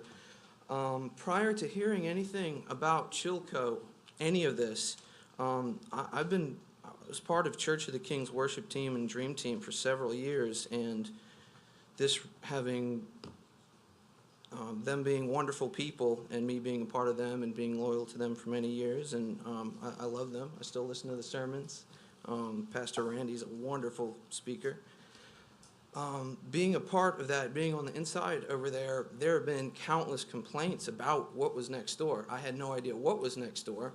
But from many different people, from staff, volunteers, people who just attend the church, I have heard countless complaints about Chilco and them being their next door neighbor, and they can't wait for them to move away. That's a church. That is not a residential area. So I can understand maybe it being okay in that type of area by a church or other commercial things. But in a residential area right next door to houses where people and families and children live. They're literally right next door. They're looking to move in right next door. Thank you, sir. And I thank you for your appreciate it. time. With that, we have the rebuttal time. Mr. Shane. Thank you.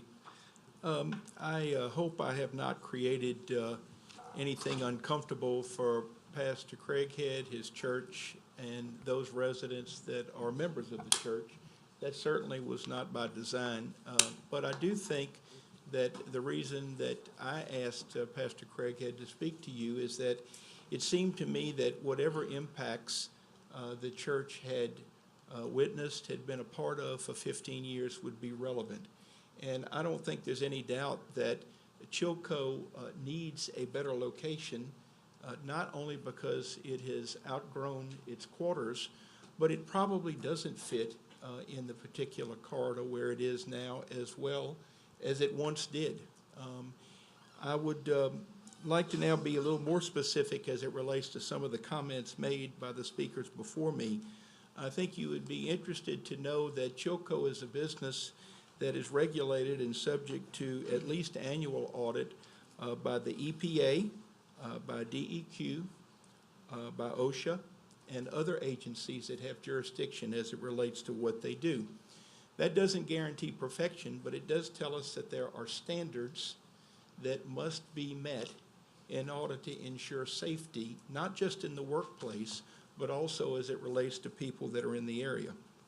With regard to the deed restrictions that are currently in place, and I ask you to look at page 1, go to the 3rd bullet point, and you will see again it describes the 50-foot buffer zone.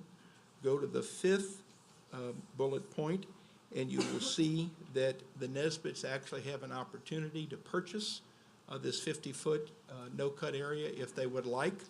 I had previously spoken with Mrs. Nesbitt approximately 2 months ago. She had indicated they did not care to purchase the buffer. They were more interested to make sure that the buffer would not go away. But if you look at the 9th bullet point, that's the second from the bottom of page 1, it's very clear that this deed restriction is applicable as long as the Nesbitts or anyone in their family live at that location or have possession of the property.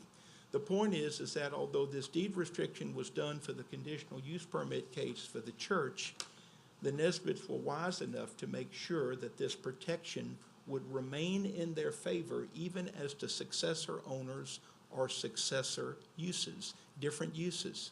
So I believe that there is some measure of protection already in place. With regard to the visuals, it needs to be understood that an I-2 zone is going to have requirements with regard to fencing, screening, and landscaping that far exceed the NC5 requirement, much less the conditional use permit that the church has. So we understand that to be a good neighbor, that we are going to have to contain our facility. And even though we view it as the storage of equipment and trucks, we understand that the people should have a right of privacy so that their visuals are not impaired to the point that they feel like that they're in the middle of an active industrial environment. This area is, by my count, probably has about 12 to 15 homes. There's one compound that has 5 homes in it. There are other homes on both sides of the road as you leave the church area. And that doesn't mean that these 15 homes don't deserve the courtesy and respect and the residential quality of life that they've long enjoyed. But my point is that this is contrary to the prior case that we had, where we had thousands of rooftops that were in the area. In this case, we're talking about a minimal amount of rooftops. And I really don't think that what Chilco has in mind and what their track records suggest means that the quality of life for the residents in that area are going to be threatened. I would again like to emphasize that Chilco is not in the chemical business. The story told by Mr. Nesbitt is certainly very telling, and I'm sure it's truthful. But on an 8-acre site, the site would have to be totally retrofitted, torn down. The lot coverage requirements of this parish would only require that approximately 4 acres of the 8 acres be put into service, if you will. And I think that the likelihood of that being a tear down and some form of mini chemical plant being at that location is not realistic. And I don't think it's unfair for Chilco to want to have a location on Dixie Ranch that's next to I-12. So for that reason, I ask that you consider recommending the I-2. Thank you. Would the opposition like to come up during rebuttal for 5 minutes? Anyone else? Come on up. Yes, ma'am. Please give your name and address, please. Good evening. My name is Georgia Helmer, and I'm one of the residents on North Dixie Ranch Road. I've been there for over 30 years. Originally, the land was zoned suburban agriculture when I purchased it. First, the doctor's office came, and that zoning changed, and it went all the way down the road.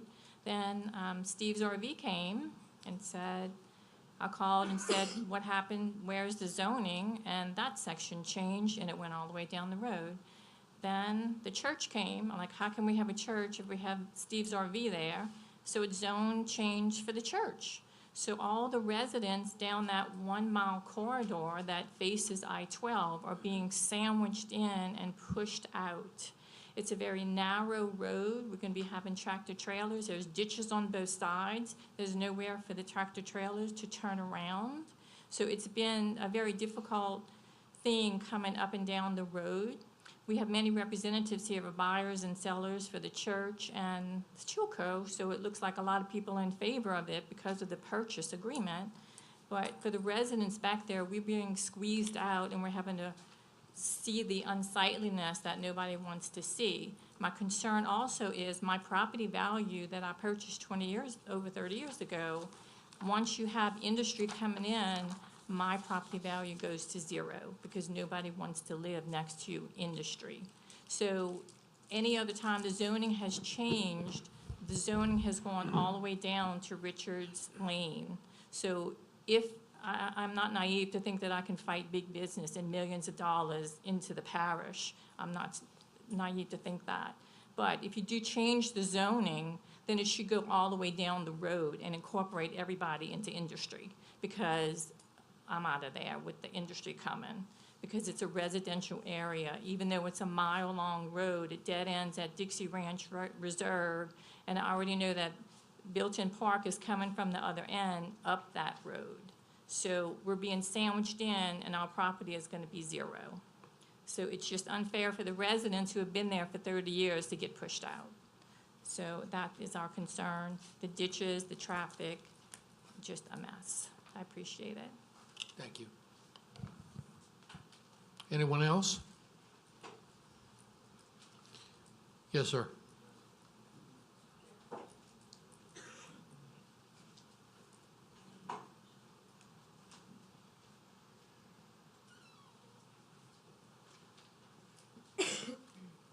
I just want to stress the point that if the zone is changed to industrial, this opens the door for countless other businesses to, or this business to come in and manufacture or deal with or even store countless harmful, toxic chemicals to anybody in the surrounding areas. And I want you to think about where you live. Picture your home, picture your house, picture the people you love and where they live. Would you ever even consider something like this moving in right next door to them? All right, thank you for your time. Thank you. If there's nobody else, I'll bring it back to the commission. Commissioner Doherty. Oh, I'm sorry, I have another person. Yes? Sorry? You have about a minute and a half left. My name is Roy Nesbitt. I live at the 300 property next to where Chilco is proposing to move. It's a pretty area. It's still pristine. There's not a lot. When we moved there, it was a residential area, and we moved there to get away from industry because we were actually pushed out of the area that we lived in. So moving into that area, was a godsend for us. And now I don't know where to go, because we're getting ready to have industry again move in next to us. The property that the church owns, is pretty. When they moved in there, they put a building on top of it, and they put a pond there, and they've kept the property, beautiful and manicured. And when you drive by from the highway, it's a beautiful piece of property. It looks like a meadow there. And what I'm envisioning when Chilco comes in there is, all of that property, you know, probably leveled out even more and gray rocks put down and a bunch of chillers brought in there with piping and equipment and you know, the employees going in there. It's something I'm not for. I'm against it. Thanks, sir. Okay, I'll bring it back to the commission now. Commissioner Doherty. Thank you, Mr. Chairman. First off, I would like to start this is let everyone know that I am a member of Journey Fellowship Church. I receive no financial compensation whatsoever from Journey. I am a member of the church, which the church has, the congregation has moved over to Punch Train Drive in Slidell. In looking at this case and everything, I understand the Nesbitt's concern and everything. I brought up looking at the parish zoning map, this particular area, to see exactly what was in the area as far as zoning. And in addition to the NC5, there's a piece right behind 30138 Dixie Ranch Road, and I don't know who owns that. I didn't go that far with it, but it's an NC6 zoning. And if you look a little bit further on the other side of Richards Road, there's an NC1 zoning, which looks like it's quite a few acres. And then just south of that, going all the way down and crossing the interstate, there's another piece that is zoned I-2. And these zonings are already in place. I'm not suggesting that, you know, these be changed at this time. Certainly it's not even before us. But I just want to break everyone aware that these zonings are already in place along that. The Steve's RV, it's zoned HC3, and like Mr. Shane said, the property directly across from Journey Fellowship Church is approximately 100 acres there that's already zoned HC3. So with that in mind, and one of the folks came up, and I think it was Ms. Helmer, mentioned Biltine Park. And I don't know if anyone's looked to see exactly what Biltine Park is going to be, but it's going to be a large industrial complex, and it comes relatively close to this piece of property that we're looking at rezoning to I-2. I think, and I understand the concerns of the residents, and I also heard the pastor from the Church of the King indicate that the church did not have a problem. They thought Chilco was a good neighbor. I haven't been by Chilco's location at on Little Creek Road. I don't know if they have equipment stacked high. I would think that they don't, but I know that some of these chillers and everything, they will be 10 to 15 feet high, depending on the size and the capacities of these chillers. So with that in mind, I would like to disagree with staff and put a motion on the floor to approve the I-2 zoning. I have a motion to approve I-2 zoning. Commissioner Drum. I have two things here. Jeff, is that the gentleman that's part of the company right next to you? Yes, sir. Okay, what ISO are they under? ISO? None? None? Not required. Okay, and Mr. Nesbitt, I have a question for you, please. Take a choice, I don't care. I'm sorry. Yeah, we have three to choose from. I apologize. I see on our Google map Yes, sir. that you have a neighborhood commercial 6 listing for your property. Do you have a business or something on your land right now? I used to, until And what was that, please? I was a builder. Okay. Because I was just going by this and, you know, I appreciate your answer. Thank you very much. The business was woodworking, carpentry.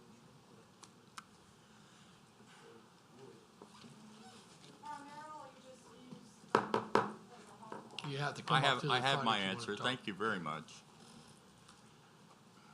I second the motion. I have a second, the motion to approve the I-2 zoning. Any more discussion? If not, please vote.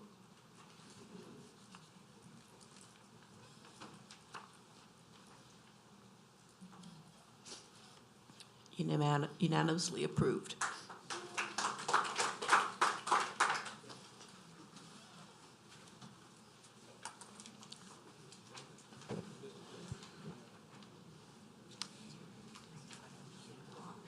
If you'd give us just a minute, I think we've got about 75 people we can get out of the room. Yeah, why don't we go ahead and take about a 4-minute break?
Going pretty well. Just took a little while to get over that.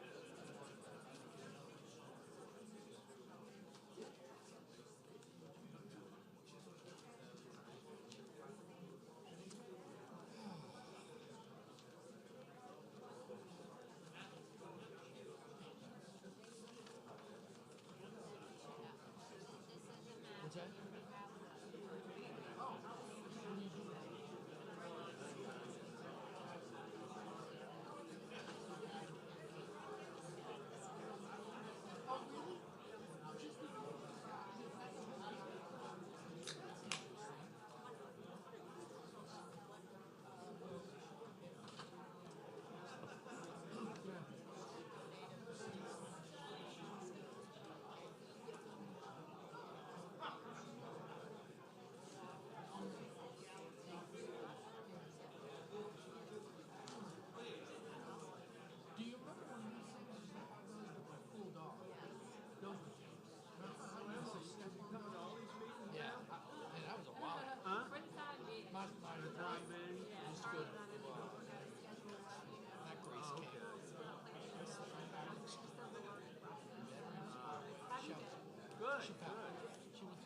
I just got on. I just say you sent me back in with some.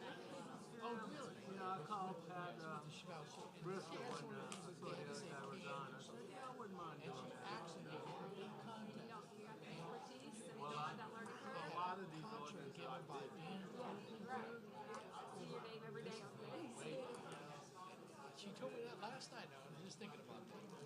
That's good that they still do something for the kids and have some sort of goal. Yeah. Oh, that's nice. Right.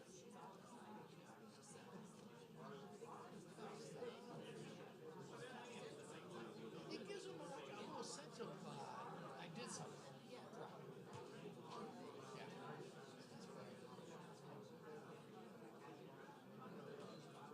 As soon as we get everybody else. Okay, let me get this. Okay, that's withdrawn. A2, H2. Still got quite a few cases.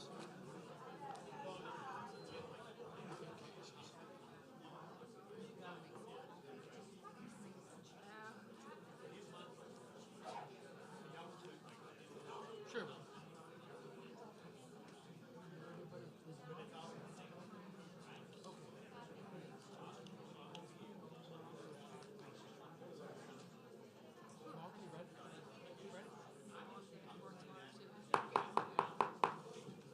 All those, please be seated, and we'll commence with the meeting.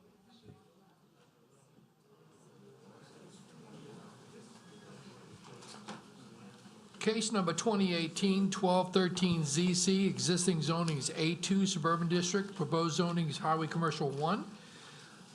The total acreage is 2.89 acres. The petitioner and the owner is Mir 3, Wayne Porter and Nora Steele. The location, the parcel is located on the north side of Mir Drive, west of LA Highway 59, Section 13, Township 7 South, Range 11 East, Ward 3, District 5, and the council district is 5. Staff, comments? The 2025 future land use plan calls for the area to be developed with residential uses. The site is currently developed with an office warehouse. Staff feels that there's no compelling reason to support the request, considering that most of the properties along Maya Drive are developed with residential uses or still undeveloped and wooded. At this time, staff would like to recommend denial of the requested zoning change to HC1. Is there somebody here to represent the owners? Yes, ma'am. Your name and address, please. My name is Nora Steele. I live at 215 Fountain Street in Mandeville. And my husband and I are the owners of the property in question. And first, we applied for a change of zoning, and we got the wrong zoning on the request. What we really want is NC1, which is professional office.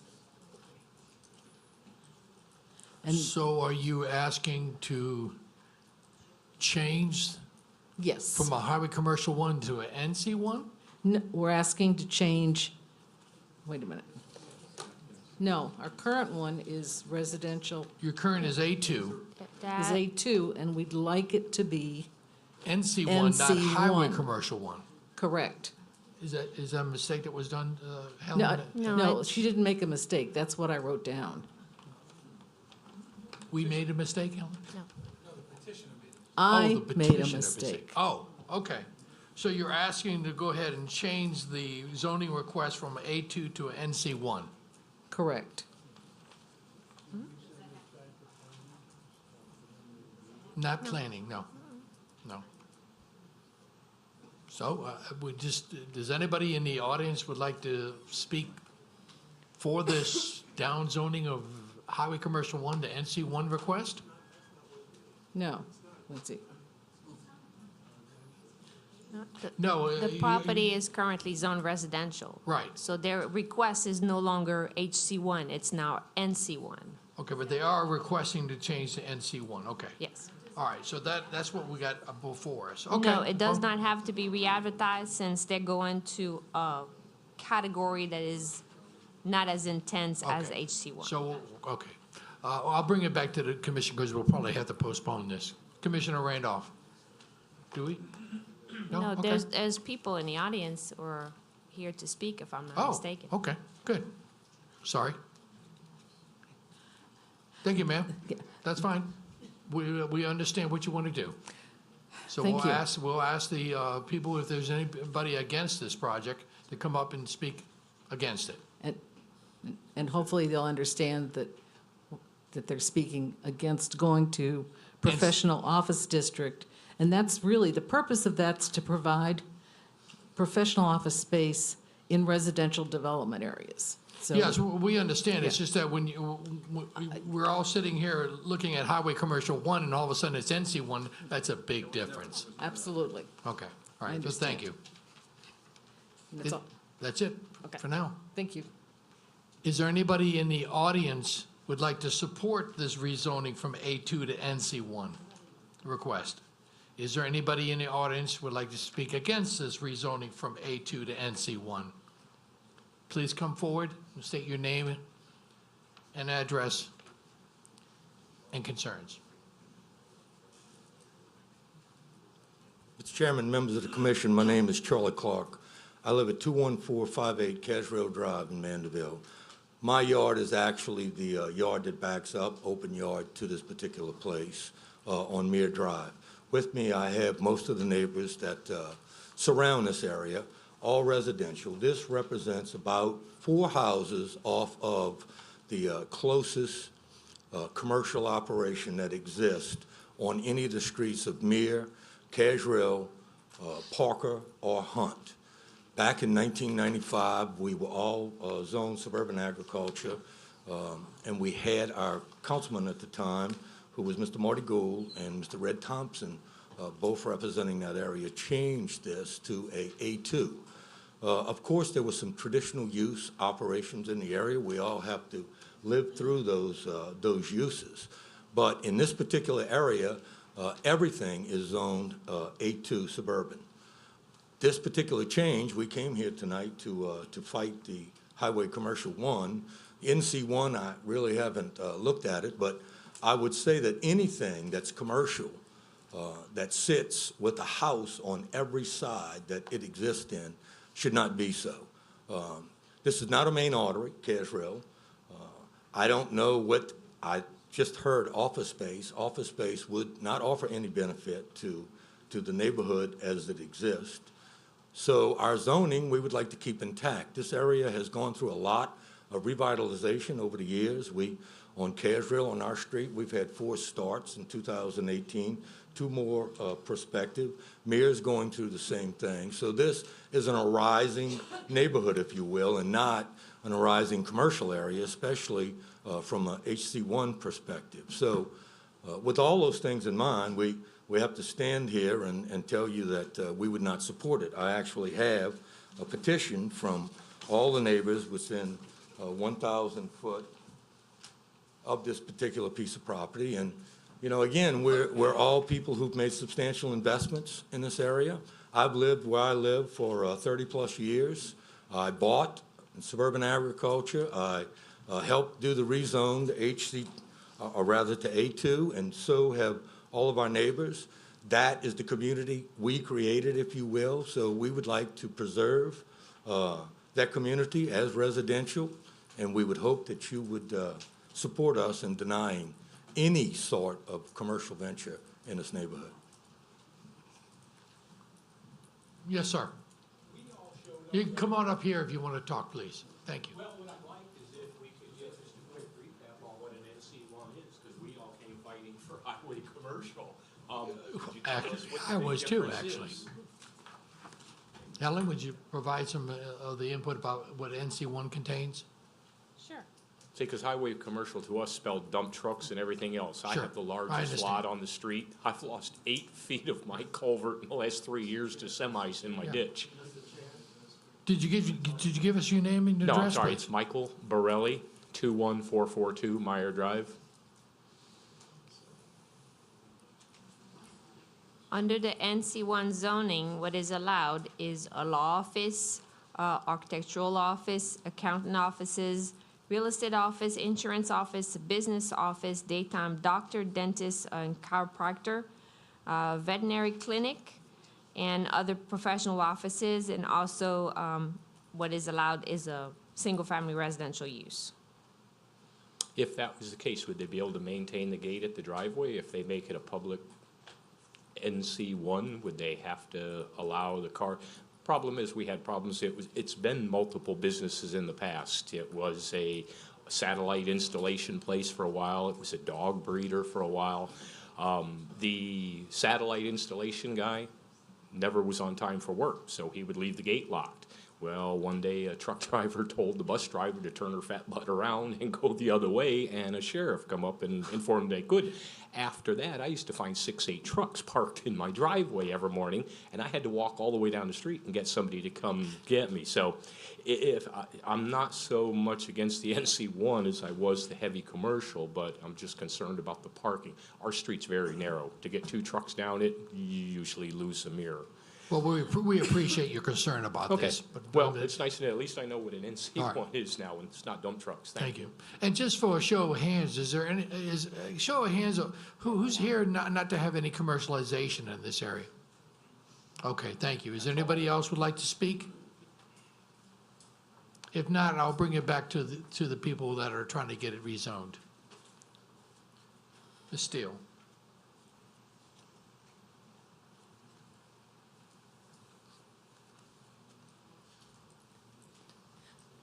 We bought the property to have storage, to take our things out of a storage unit and to use the storage units on the building. The property currently has a great office space that we looked at. Could we convert it to a house? It would take major moving around. And there's a great warehouse. It is a good space, and there is parking on the property. And we would be putting in an electronic gate. We don't like getting out of the car to open the gate any more than anybody else does. I brought copies of the printout from on the zoning, if any of the neighbors want to look at it. I don't think that's necessary, to be honest. Yeah. And do you want to postpone it so people have a chance to think about it or look at it? I don't want to postpone it. If you want to make a recommendation to go ahead and change it and make a recommendation to postpone it so you can discuss it with your neighbors, that's fine. But you have to be left up to do that. Or we can go ahead and just vote on it as is. Why don't you go ahead and vote on it, and then we'll follow procedure from there If that's what you want. Yes, ma'am. With that being said, I bring it back to the commission. Commissioner Fitzmaurice. Helen, just a quick question for you. Would your recommendation change at all now that it's NC1 as opposed to HC1? No, sir. No, still, okay. I'll make a recommendation to deny. I have a motion to deny by Commissioner Fitzmaurice. Commissioner Randolph. Second. I have a second by Commissioner Randolph. Any more discussion? If not, please vote.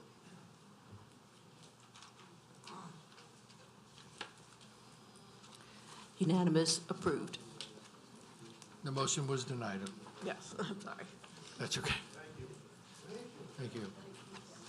There's a little bit of strange case there where when it's listed as a highway commercial 1 and all of a sudden down zone to NC1, you think you're getting a benefit of the doubt, but that's not exactly what was happening here. Okay, next case. Next case is going to be 2018-1215 ZC.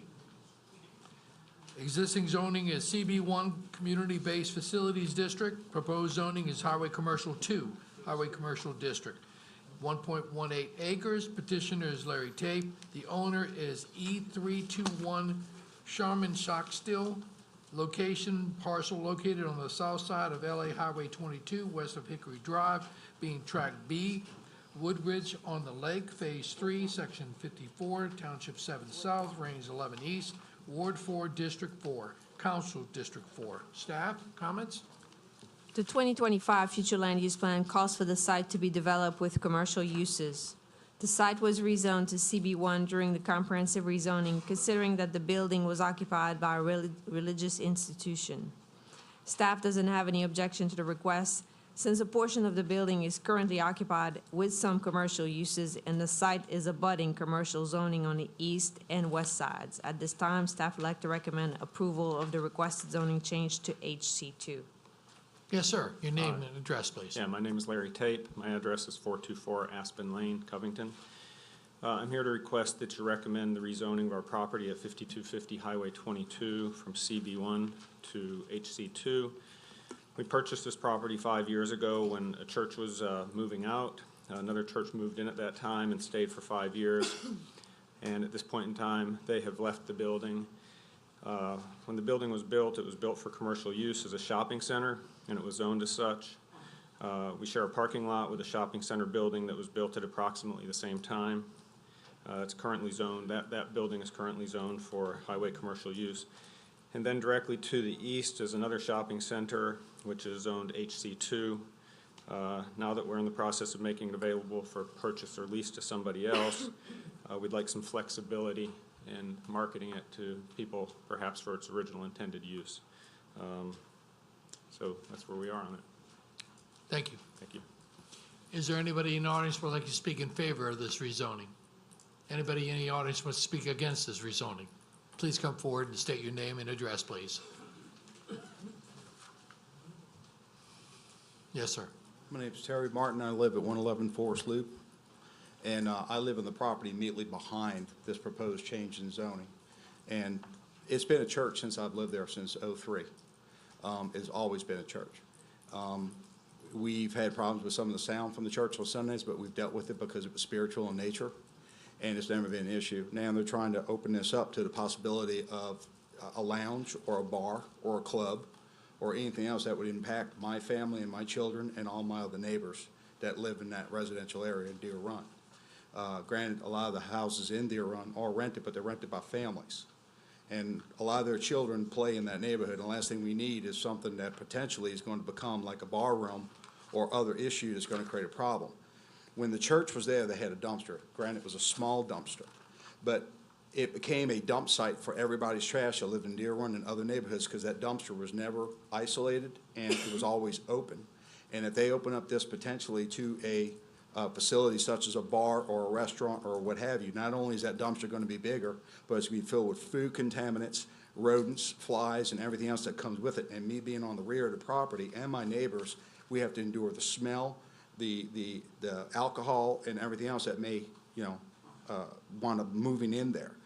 What it may be now is spiritual in nature. But if he moves that zoning to an HC2, anybody can move in there if that business fails. They have had a church there, probably 4 or 5 different churches, since I've moved and lived in that property at 111 Forest Loop. The businesses keep failing. And it's not what you call a lucrative location for even retail. The retail businesses that are immediately across the parking lot don't do a ton of business. They just don't because of their location, because they have no visual frontage on 22. Even though they're there, they are perpendicular to 22, so most people drive by. The only business that does decently successful business is Armstrong McCall because it's a wholesaler to hairstylists, and the other one being the dry cleaners because they have the frontage. They just built a restaurant next door called Pardo's, and that's not going to impact us. But the last thing we need is, people hanging out in parking lots if it becomes a sports bar or a club or something of that nature. If it were a different zoning, let's say NC1, whatever, where it could be legal offices or a veterinary clinic or even the daycare center that someone else proposed earlier, something like that would be fine, and I'd be fine with. But I think it's just, it's not a good location what they're proposing to do, because at that point it opens up the corridor for just about any business to move in right next to a residential area immediately across the street from Beauchamp. Thank you. Thank you. Anybody else who speak against? If not, Mr. Tate? Thank you. I think it's important to point out that this is adjacent to some currently zoned HC2 property. There's no fewer than 30 businesses in that center. I don't know that there's still a restaurant in there, but there used to be a Chinese restaurant in there. We don't have any idea who's going to be in this building. It could be a church. We're talking to a church, but they haven't made us an offer, so we're not in a position to make that determination. But what we want is we want some flexibility. We want to be able to market the property for its original intended use. As indicated by the zoning board staff, the rezoning will meet with the 2025 future land use plan. I think that's important. You know, that's about all I've got. Okay, thank you. Any rebuttal from the person? Yes.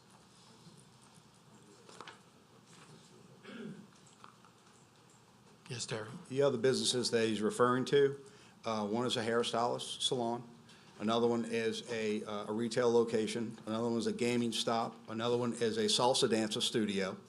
I believe there's an insurance agency, there's Lowe's Jewelers, and there was a Chinese restaurant that failed. Another one opened up, it failed. A third one opened up, it failed.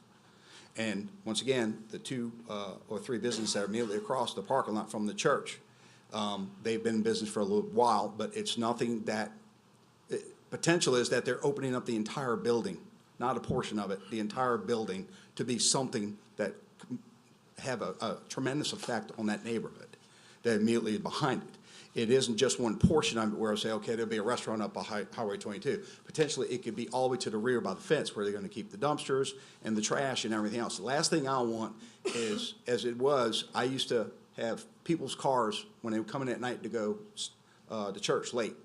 I had to plant a bamboo hedge to keep the headlights from shining through my fence at night. It looked like Close Encounters of the Third Kind. I mean, lights were just constantly coming across my back fence and into my home. So I built bamboo hedge there to block all that out. Well, what that has become is a trash receptacle because the people at the church are throwing trash in there. Now, you introduce a commercial facility such as a restaurant or a bar, what have you, you're going to have beer bottles and cans and everything. Plus, the kids are hanging out in the parking lot as it is now. You introduce something that potentially could serve alcohol and food and stuff that's going to create more of a problem for the youth in that area.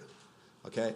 It's a community-based zoning right now. It's something that aids the community, not going to take away from it. And I think opening that entire site for the potential that someone can come in and put in a veterinary clinic that has kennels with barking dogs in fenced-in areas, or potentially a bar or even a sports bar where they serve food most of the time.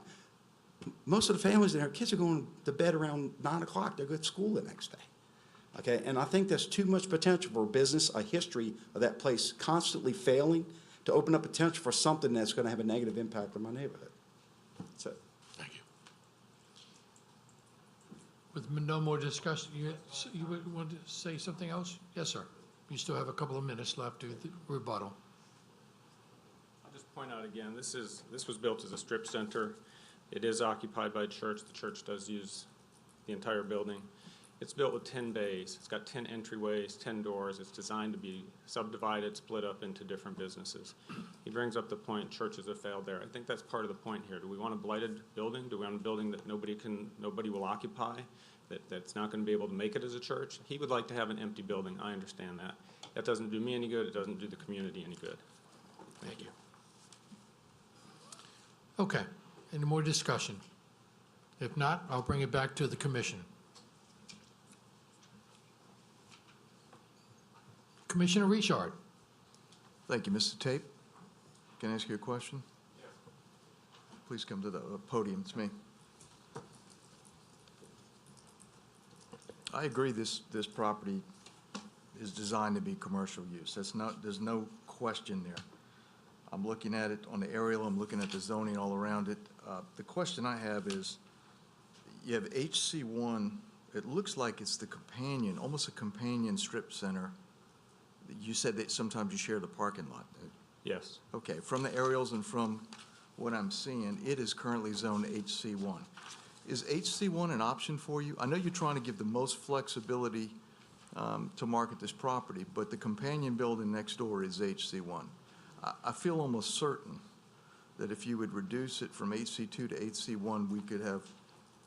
Yeah, the only reason that I was considering HC2 is that if I maintained the property and owned it, I was thinking about converting it possibly to some self-storage space, similar to what Fort Knox has done on Highway 59. Looked like a good option, but if HC1 is if I can get accepted for HC1, I would take HC1, but of course I prefer HC2. Well, obviously you want the most possibilities for your for your property. I'm just looking at it, it looks like they were built to serve the same type of clientele. I would or say same you're type right. of businesses. Sure. If you would make an adjustment and drop it to HC1, I would make a motion to approve. Okay, I'll do that. All right, we have a motion to approve, a motion, I'd like to make a motion to approve a zoning change with the petitioner's agreement from CB1 to HC1. I have a motion to approve the rezoning from CB1 to HC1 by Commissioner Richard. Commissioner Randolph. I'll second, but I have a question. Mr. Tate?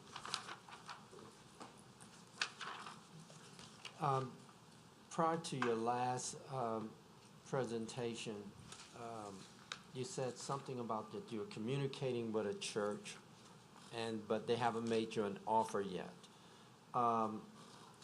Changing this to HC1, Helen, would that still allow, if the church does make you an attractive offer, will that allow a church to be accommodating to HC1? Yes, it does. Okay, all right, So you're seconding the motion? yes. Okay. Thank you. Okay, I have a second motion by Commissioner Randolph with a primary motion by Commissioner Richard. Please vote. This is for HC1 rezoning. Motion carried, unanimous. Thank you.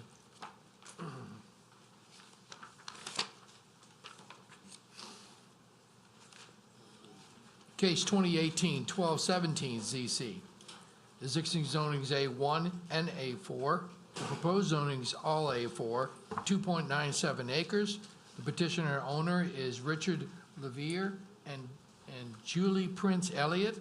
Location is located on the west side of Vigner Road, south of Louisiana Highway 22, Section 54, Township 7 South, Range 11 East, Ward 4, District 4, Council District 4. Staff? The 2025 future land use plan calls for the area to be developed with residential uses. Staff feels that there's no compelling reason to recommend approval of the requested zoning change, considering that the west side of Bigner Road is developed with residential uses and undeveloped land zone A1 suburban district. At this time, staff would like to recommend denial of the requested zoning change to A4. And you're the petitioner, owners? Yes, we are. I'm Good. Richard Elliott. Richard? This is my wife Julie.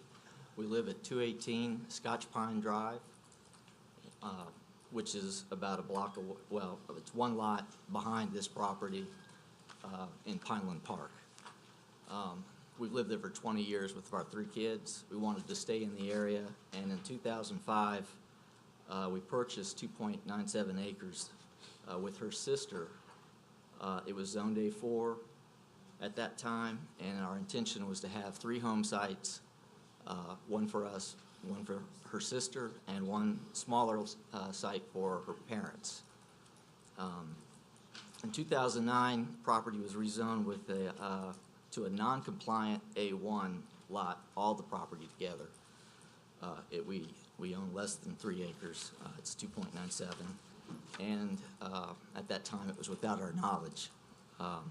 We understand the process now. We just didn't know about it at that time. Yet the property across the street retained its A4, and it was recently subdivided into 1-acre lots. Well, last Friday, I became aware of a neighbor petition in the neighborhood. I went and met with the neighbors that had concerns, and because of the 0.03 acres that we're short, we're to essentially 0.3 to go to A2 or anything, we now understand that A3 is probably a better fit. I spoke with Sydney on Friday and again today, but we're requesting that our request be amended to A3. So you're requesting to change the zoning from A1 to A3? Yes. Yes. But at the same time, we understand the pressures of the area and we understand the neighbors' concerns. We want to make it clear that on the record that we only desire 3 lots on this piece of property. And that was our intention all along when we purchased the property in 2005. We were totally unaware, due to, I guess, our busy schedules in our lives of raising our children and working full-time, that there was this rezoning change. We're not really sure why our property was singled out to be changed, but that we are the last remaining undeveloped property on Bigner Road. That's because of financial reasons that we could not build earlier. Now we're able to do it along with my parents and my sister, and then we came upon that our land had been changed. And that's when we found out 3 months ago. Okay. Thank you. Is there anybody in the audience who would like to speak in favor of this rezoning? Anybody in the audience in favor? Yes, come on up.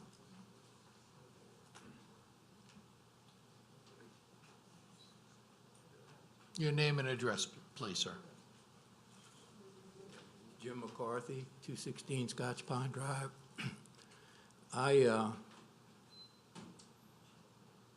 Bigner Road backs up to my property, and the lots in question that they want to get changed is almost behind me, across the street. They're already developing the homes behind me now on my side of Bigner. I see no problem whatsoever with the other homes in that neighborhood to where zoning A3 should be denied. Thank you. Thank you. Anybody else in favor of this rezoning? Anybody in the public want to speak against this rezoning? Please come up. Again, your name and address, please, sir. My name is Jerry Thomas. I live at 120 Bigner Road. My property is adjacent to their property on the south side of the property line. I've lived there for 30 years, raised my family there. When we moved in, Bigner Road was actually a gravel road. Real simple place. Most of the parcels of property were multiple acres. And over the years, with the growth of the area, originally there was only 5 houses on that road. Mr. Bigner was one of them. Today, there's approximately 15 to 16 houses, 2 of them that are new right across the street from me, which are new developed. In fact, one of the owners are here, I think, tonight. And so with the intent of trying to go to now an A3, which if I understand correctly, Helen, that A3 is a house per half acre, which would potentially allow up to, what, 5 houses? I know their desire is to only have 3 houses.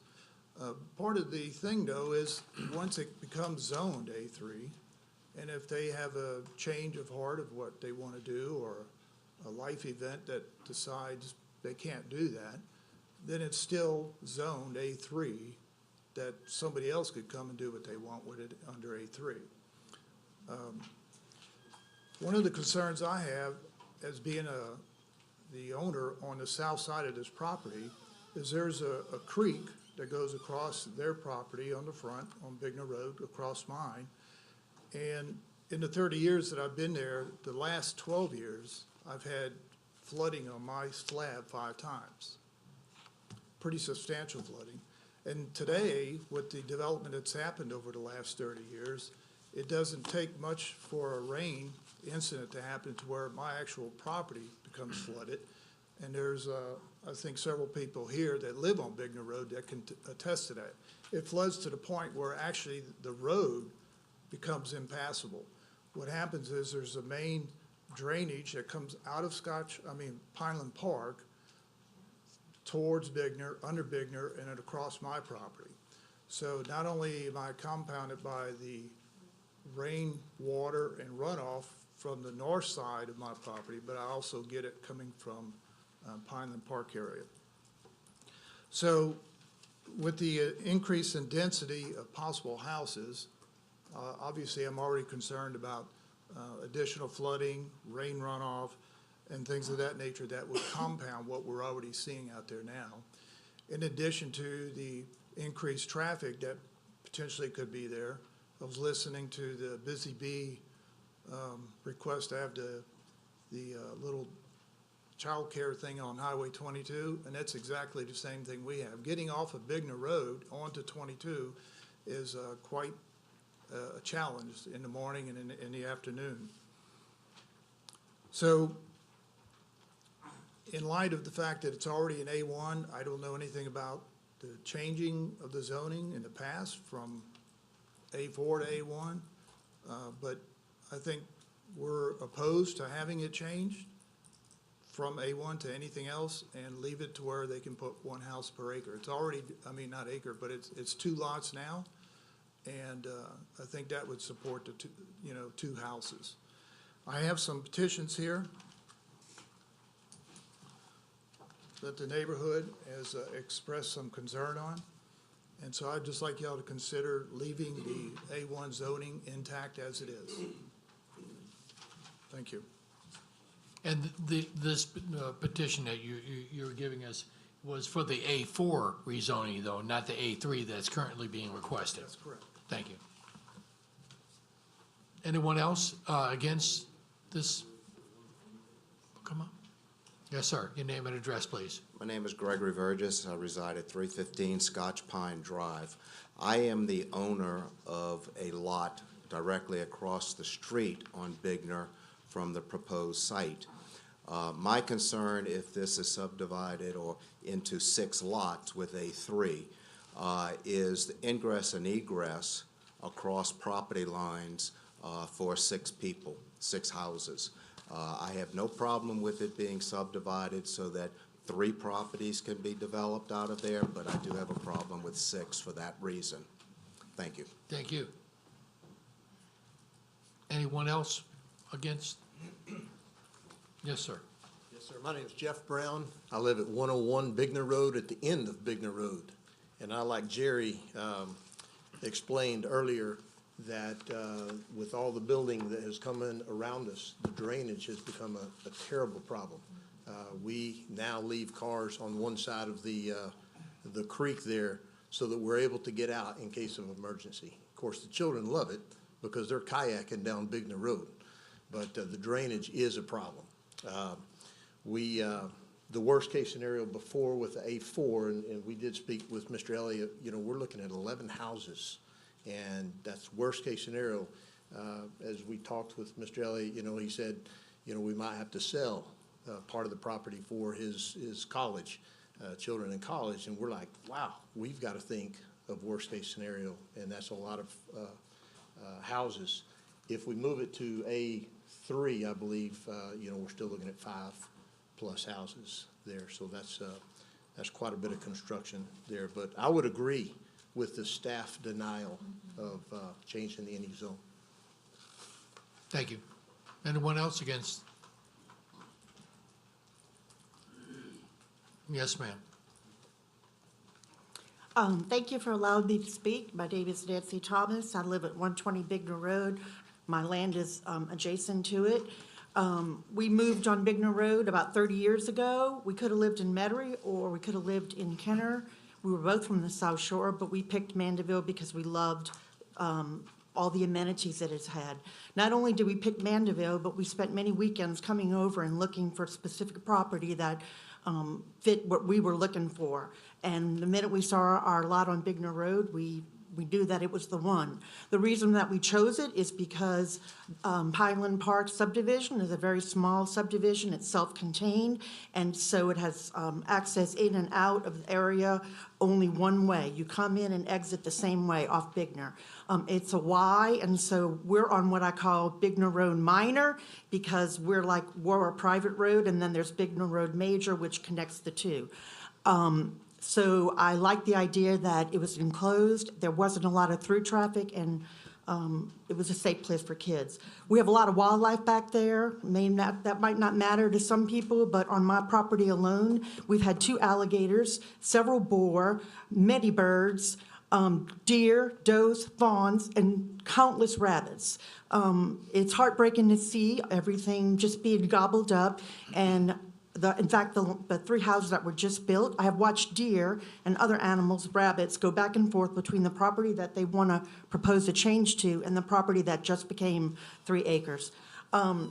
The other thing is that this is going to significantly impact us.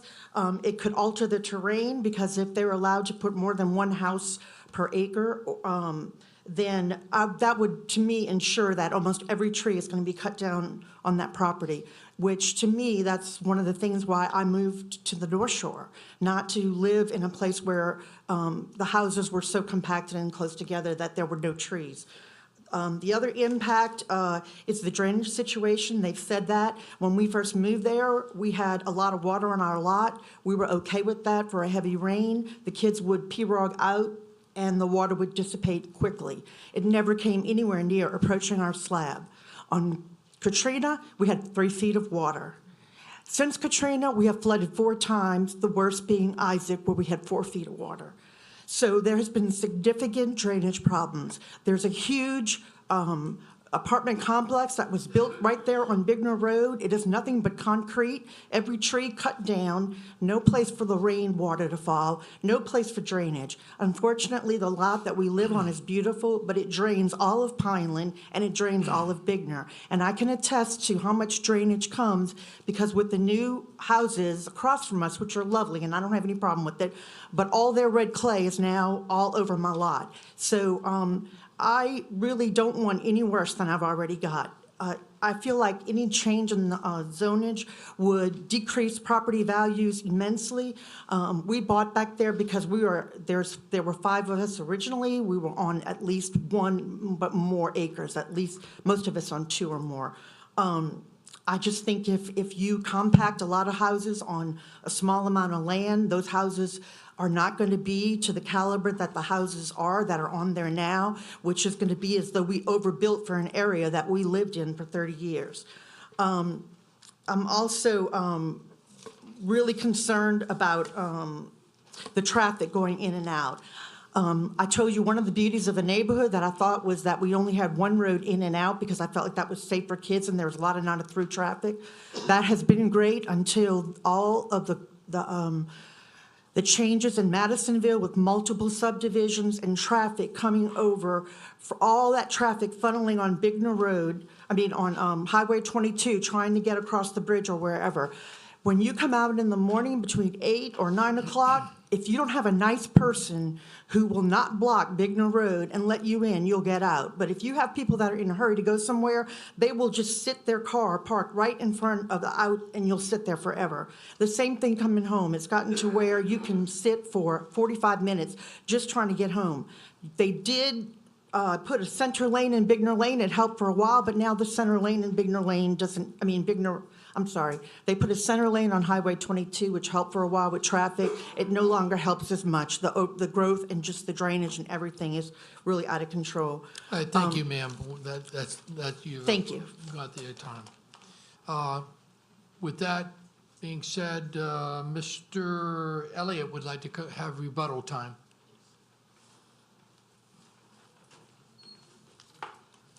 So, Well, first, I'd like to say one thing about the drainage. Rick and I are equally at a low point in our current home, which backs up to this land. The drainage ditch that Mr. Jerry talked about that came from Pineland Park, that's our property. That's where we live currently. We have flooded. The reason we invested our money in this property is because it is higher, and it's at a higher floodplain. So I guess I'm not sure why some property owners are allowed in land that they originally purchased for the certain intent. Now, the reason A3 is because of the topography of our land has a creek that goes and runs through the front of it. So that eliminates some of our ability with our 2.97 acres to equally divide it into 3 equal 1 acre, almost 1 acre lots. So Rick has done a preliminary site plan that, we're not really savvy at this process, so we didn't That's know okay. to prepare a package. But this is a site plan that shows what our intent is. So Okay. if it's a subdivided property of A2, No, we don't need combination to see the A2, site plan. A3. Yeah, we don't need to then- see the site plan. We understand this is a zoning issue. Correct. We understand your predicament in this, and this is why, if you don't mind, I'd like to go ahead and bring this up to staff. Staff, with these individuals requesting now for A3, would you still feel compelled to vote against it, to state that you're against this rezoning of this area as well? From the A4 to A3 now? Staff's recommendation remains the same. Remains the same? Okay. Okay, But you still got time. yes, thank you. The Thomases that live immediately south have the same creek. This creek goes to that creek. What we're looking at currently is 2 lots, both of which don't meet the A1 criteria, even combined. The Those lot, A1 Julie, criteria is 5 acres. right. We own 2.97, so we're not really clear how it ever got to A1 to begin with. That made our land totally unusable. It was probably done during the whole rezoning of the parish. It was. That's what happened. Now, the issue that we want to do is keep the front part just like Jerry has kept his, which is, it's a lower piece of property, that's where the creek is. But that's going to mean putting a larger lot in the front so that that first house can be put on higher ground, and perhaps a widening of the creek to accommodate the fill to get across the road. Like I said, I'm very sensitive to the drainage as well. I'm experiencing it all the time now. The remaining pieces are still, they're more than a half an acre. They're almost 3/4, but it's not the 1 acre requirement, or, No, well, I think we understand that, yes. and I'm not sure, am I allowed to reposition lot lines as they are? It's 3 parcels currently. Mr. Or can we Fontenot do a said, combination of A2 and A3? and we're just looking for a solution. No, we probably would not do that. Because Well- right now, it's a combination A4, A1. And anyway, it's taken us by surprise. It's Again, we actually, want to go on a record that it's only 3 lots that we're pursuing. If there's a way to restrict it to that, would be perfectly fine. fine with that. Okay. And that we also want that flexibility to pass it on to our kids as well as retire there ourselves. Okay. Thank you. Anybody else on the opposite side for rebuttal? Yes, ma'am. Oh, yes, sir. One thing I think you need to understand and take in consideration for A3, or even just 3 houses for the 2.9 acres, is their right-of-way access is very limited. And it's only a 40-foot wide section at the corner of my driveway, which is going to limit how they can put in a road or a driveway to service 3 houses. And right now, the sketch that he presented to you shows the entrance to that driveway not in that right-of-way. I'd like it that way, but I don't know how that would be accomplished. So the right-of-way would go right along the property line of mine, so that's where the driveway would go. So incoming cars would have to go down that driveway along my edge of my property line to service 3 houses. That's correct. Yeah, so that would be an issue. Anyone else? Yes, ma'am. Your name and address, please. My name is Vicki Smith. I live at 136 Bigner Road. The thing is, there's another property similar that's between their property and the Thompsons and my property, okay? They've approached me to buy that piece. I think there's maybe 3 acres or more.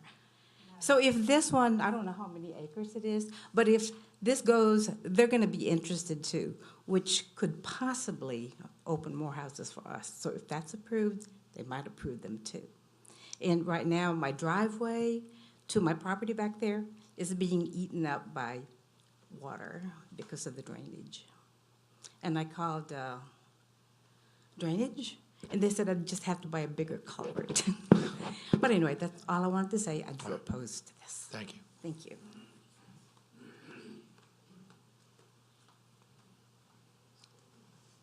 Me again. Just briefly, I just wanted to say that the reason why I really am against any change is because we don't know the future. And while the Elliots may have a plan or, say that this is what their intention is to do, as my husband said, once we change the zoning, it's done.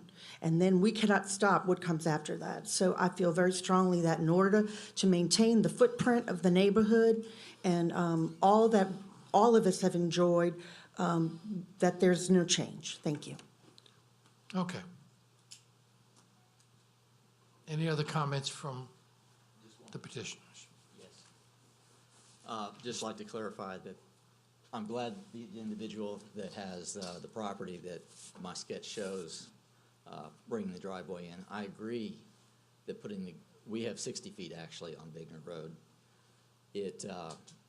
I don't like the idea of it being directly adjacent to Mr. Thomas's, but this is all trying to work through right now. And I was told that's the next step. We want to keep that first lower section of property vacant, similar to what they have. The property that she referenced is a non-buildable lot, at least it was when I bought our property. It's 45 feet wide at the front, it's 579 feet long, and 75 feet wide at the back.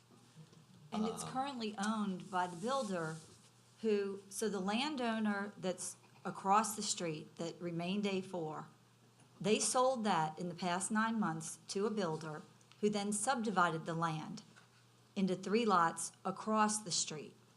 He still owns that sliver of land that's adjacent and runs along her driveway and our property. So that's, it's a very odd situation. And there's no right of way. Well, we're working through some other issues on Bigner Road as well. So, Okay. Thank that's you. it. I think with all that being said, I believe I'll bring this back to the commissioners. Commissioner Casabon. Yes, we've had these issues before and in this particular area, and I do understand that you want to have the status quo. Where I'm coming from as a commissioner is I was part of that comprehensive rezoning, and we did take some value away from people's lands. We've done this before. We changed some commercial to residential and so on. Where I'm coming from is I would like to correct what we changed when they purchased the property as an A4, is that correct? Obviously, the A4 and the topography of the land doesn't constitute being able to use it as an A4. So they are requesting an A3. I think they have a thought-out plan. I feel like they have owned this property and their home site. It's like on our end of the parish when people buy land or have land, that's all they have to give to their children and their families.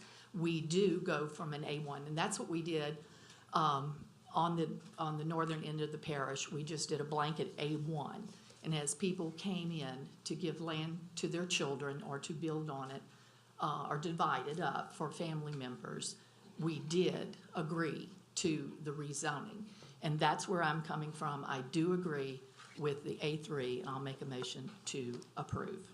I have a motion to approve. Mr. Chairman? The rezoning from A1 to A3. Mr. Chairman?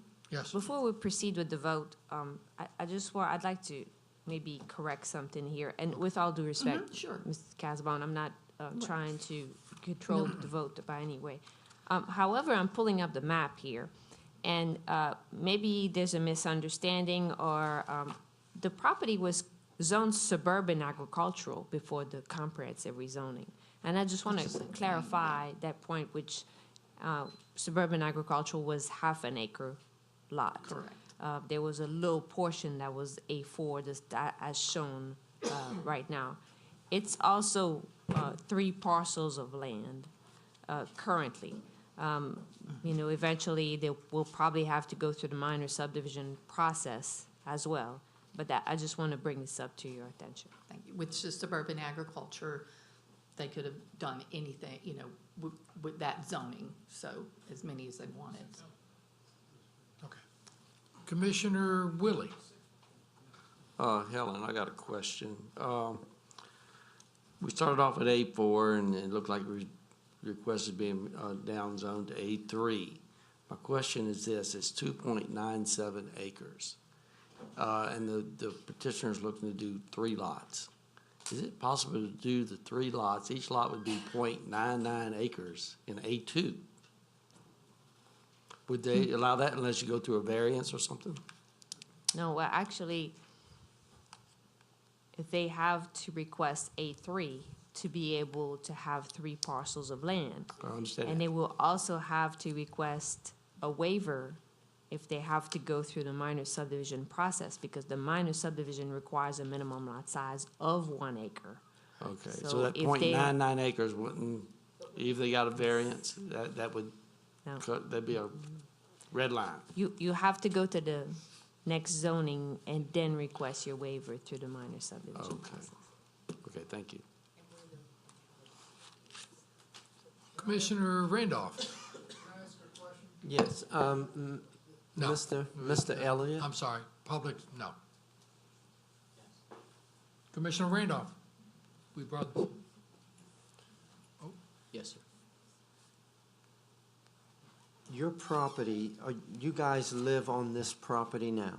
No, we live, it's like 1 lot away in Pineland Park, Okay, which is the next street over, it's the next neighborhood over.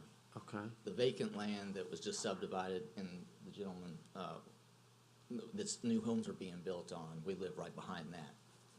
okay. And the drainage for the Pineland Park comes by our house into the creek, merges with a creek that's coming across the property we have now. But again, if the front, even if you divided it all equally, that doesn't meet our needs because the front lot, we don't want that. It needs to be reproportioned so that front. That's fine. Okay. I have a second question. Yes, sir. Can you reiterate your intent of the property? The intent for the property is to have 3 buildable lots. 1 larger lot at the front and 2 at the back.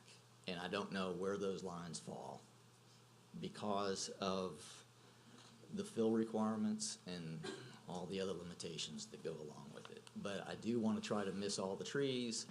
There was 3 big tornadoes that came through that lot. The open space that I've shown was cleared after Katrina because of all the trees that came down. We were prepared to put a house the first house, right where there was 6 pine trees were stacked 6 high. So I'm glad that we didn't have it underway. But the point is, there's nothing but new growth where we want it to put these home sites. And we want to, again, make the front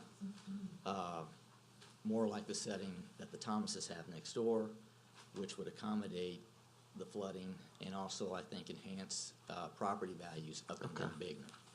Thank you. Thank you. Commissioner Darty. Thank you. Do you have a second? Do you have a second?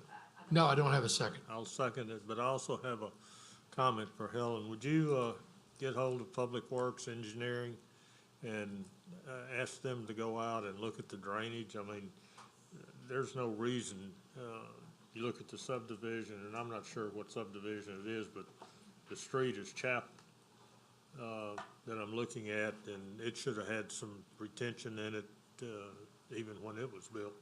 But I don't know if it did or not, but there may be blockage in that creek, I think it was referred to, and it may need to be just cleaned out. Thank you. I have a motion by Commissioner Casabon to approve to A3 and a second by Commissioner Doherty. Any more discussion? Please vote.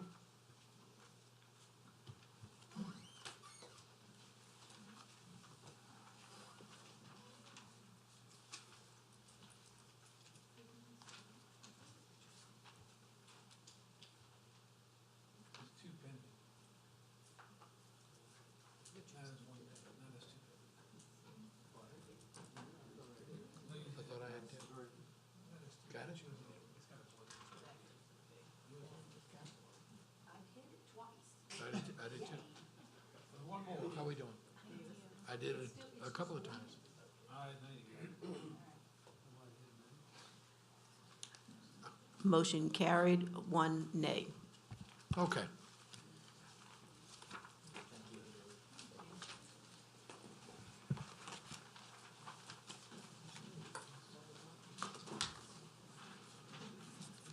Case 2018-1219 ZC. Existing zoning is NC4, Neighborhood Institutional District, to MD2, Medical Clinic District, and Highway Commercial 2, Highway Commercial District. 24.85 acres. The petitioner is Mr. Paul Marone. The owner is PTP Properties LLC, Carrie Dean Prieta Seagrave, Don Scott Prieto, James Kent Jackson, and Janet Ruth Jackson. Location, parcel located on the west side of LA Highway 59 and the south side of Lonesome Road, 36 and 1, Township 7 South, 8 and 8 section, Range 11 East, Ward 4, District 10, Council District 10. Staff? This is a request to rezone from NC4 to MD2, which is a 22.45 acre portion of the property, and also to rezone 2.4 acres to HC2 Highway Commercial. The 2025 future land use plan calls for the majority of the site to be developed with residential uses and for the portion of the land facing Highway 59 to be developed with commercial uses. I included in my staff report the zoning history of this parcel of land just to give you an idea of how it was transferred from one zoning to another. In light of the zoning history of the property, staff is not opposed to the requested zoning change to MD2, considering that some of the permitted use under the MD2 zoning, such as medical and veterinary clinics, are also permitted under the NC4 zoning. Also, the uses allowed under the MD2 zoning district are for the most part compatible with the surrounding area. In regards to the rezoning of the 2.4 acre portion to HC2, staff feels that there's no compelling reason to allow for the site to be developed with more intensive commercial uses. At this time, staff would like to recommend that the request for MD2 be approved and the request for HC2 be denied. Paul. Thank you, Mr. Davis. Members of the commission, Paul Marone on behalf of the petitioner this evening, Heritage Manor, LLC. This property is 24.85 acres. As you know, it is located at the intersection of Lonesome Road and Highway 59. The request is really divided into two separate and distinct requests, as Ms. Lambert just noted. The first and the primary request is to rezone about 22.45 acres of the entire tract to MD2 for a nursing home. That is the property that my client would be purchasing for the construction of a new nursing home facility. The second request would be for a 2.4 acre tract, which would be a remainder tract that would remain with the ownership of the current owner of the property. And we had originally requested HC2, as Ms. Lambert noted. However, after receiving the staff report, having spoken with Ms. Lambert a number of times about the staff's concern, and also speaking with the representatives of the owners of the property, we would like to amend the request this evening with regards to HC2. Rather than requesting HC2, we would like to amend it to NC6 to bring it down to a neighborhood commercial zone, which is consistent with some NC6 that is across Highway 59 and just to the south. So before you tonight, based on that amendment, you have our request for MD2 on the 22.45 acres and NC6 on the 2.4 acre tract left along the highway. I appeared before you earlier this evening on behalf of Forest Manor LLC. I'm now appearing before you on behalf of Heritage Manor LLC. They are related, as you might imagine, and in fact, they have common ownership. As I mentioned with Forest Manor, Heritage Manor has likewise been in the Mandeville community for many, many years. There's an existing facility that many of you may be aware of that is near the intersection of West Causeway Approach and Highway 22. That facility, I believe, was built in about 1985, so it has a long history of providing nursing home services to this area. Likewise, you have a provider that has been in this area for a very long time and has a very extensive track record. The intent with our request tonight is to be able to relocate the Heritage Manor facility from its current location to this location on Highway 59. We will not be adding new beds to the area, rather upgrading the facility to a newer facility that I'll talk a little bit more about in a moment at this new location. Obviously, the existing Heritage Manor has been there for about 35 years or so. But also, as I mentioned earlier in the prior case, there are changes in the industry. One of those changes is one of the driving forces behind this request. The current Heritage Manor facility is not built and designed for single-room occupancy. With the industry going in the direction it's going, with a facility that is 35 years old, my clients believe this is the opportunity to upgrade that facility, bring it into what is the acceptable practice and the desire of the residents to be in single-room occupancy. And that is what we are intending to construct on this property if, in fact, the zoning is approved. Currently, the property is zoned NC4. So we are not asking to take an existing residential zone and go to a medical district zone. Under NC4, as you well know, and as you've talked somewhat extensively tonight about, NC4 is cumulative. And so it takes in all of the permitted uses in NC4, NC3, NC2, and NC1. So what are some of those uses? You've heard those tonight. Certainly the professional offices and veterinary clinics under the NC1. You also have antique shops, bakeries, hardware stores, drug stores, restaurants without a lounge, delicatessens, florists, sporting goods stores, bed and breakfast, inns, nursery schools, church, temples, synagogues, daycare facilities, music and dance studios, among others. That's just a quick snippet of what is allowed. So there are a myriad of uses that are allowed with the property now. Under NC4, the minimum lot size is 20,000 square feet. So if you do some quick math, you can see that on this almost 25 acres, even after you have detention, even after you have infrastructure for roadways in, if you were to subdivide it and do a small commercial development there, you'd be at about 25, maybe even 30 lots. So it's a significant tract of ground that we're dealing with at this point. The maximum building size under NC4 is 12,500. So if you can imagine those lots and buildings of that size generally, then you can get a picture of what could go there now. I would submit to you this evening that MD2 zoning, which is very limited, with one nursing home on it, is much less impactful and is more compatible with the surrounding area than the NC4 provides. But let's talk a little bit more about what this facility would look like. The facility would be about 82,000 square feet. It would be 145 rooms. That's the number of rooms under the existing license in the existing facility that would be relocated to the new facility. Now, certainly, a nursing home in an MD2 has a medical component to it. However, I would also submit to you that it has a residential component to it. It is not a hospital. It is residential in nature in that those 145 rooms are the homes and residence of the occupants of that facility. So don't envision a large, cold building that you might see with a hospital. You'll have a facility that is as aesthetically pleasing as you can have for this type of use. You're talking about brick veneers.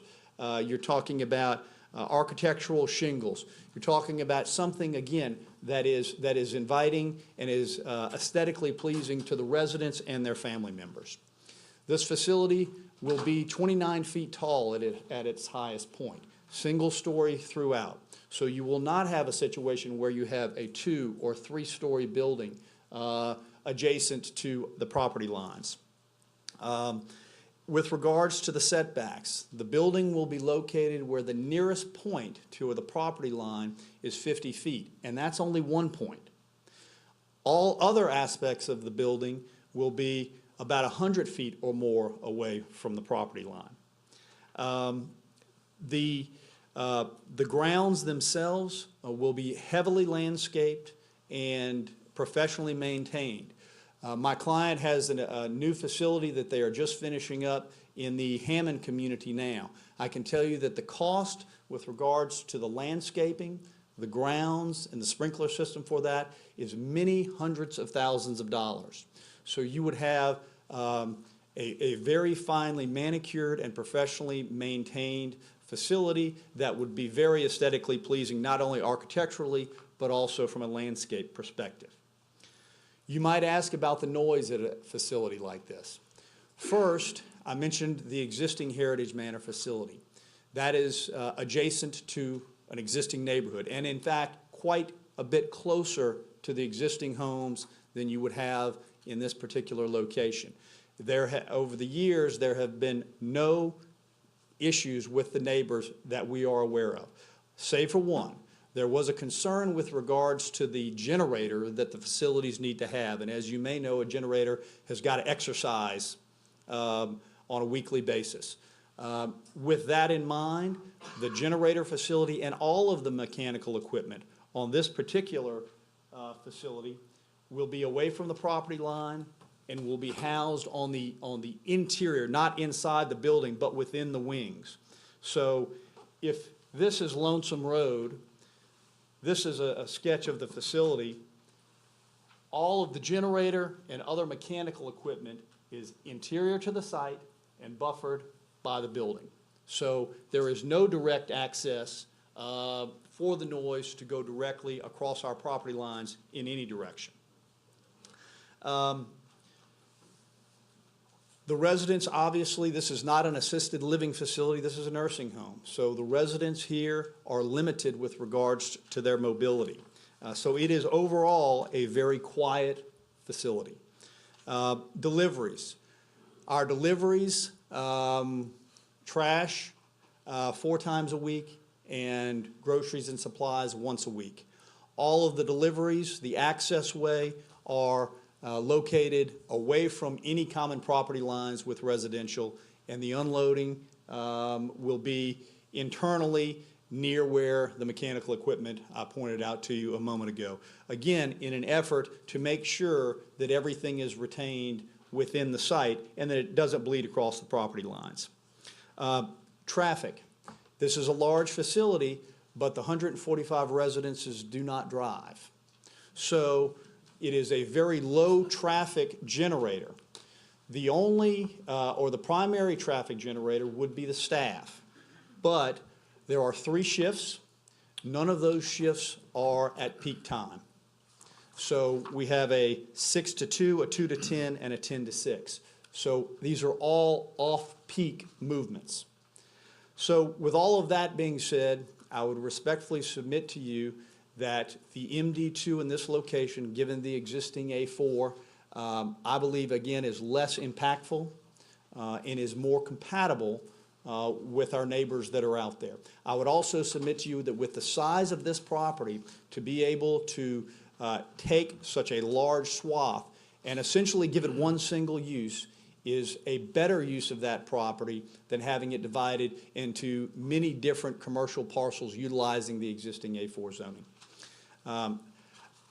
Your staff has recommended approval, and we would respectfully request concurrence with that recommendation with regards to the MD2, likewise for the remainder parcel, the NC6 along Highway 59. Thank you, and I'll be happy to answer any questions that any of the commissioners might have at the appropriate time. Thank you. Is there anybody in the audience who would like to speak in support of this?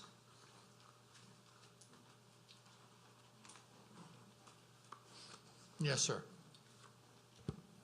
My name is Zygmunt Sobolewski. I live at 34 River Birch Court in Oak Island subdivision. Our subdivision gates are right across the property you're talking about. And just as the gentleman said, it seems like it's a good utilization of the property and it would be beneficial to us. So I appreciate this opportunity. Thank you. Thank you. Is there anybody against this? I'm not against, but I have a question. Okay, yeah, sure. Your name and address, please. Thank you. My name is James Ronquillo. I live in the Deerfield subdivision, which is just down the block from the location of the area. I'm just curious as where will the entrance be? Will it be off of 59 or off of Lonesome? That's it. Thank you. Thank you. That would have to come up in the planning department. Is there anybody against this rezoning? Please come up and state your name and address. And Tom Ballantyne, 7009 Longview Drive in the Lakes. And the Lakes is a subdivision off Lonesome Road with 130 homes. And tonight we have other members. We have the members of the Lakes here, and we have also other people that are part of 1,700 home sites that are part of the Lonesome Road Coalition. And we are concerned about the traffic and drainage. I bought my home in 87, or I bought my lot in 87, when Lonesome Road was a dirt road, and it was called Hotsy Totsy. And so, so I've been there a long time. And we're very concerned about the narrowness of Lonesome Road and the traffic that would go onto it.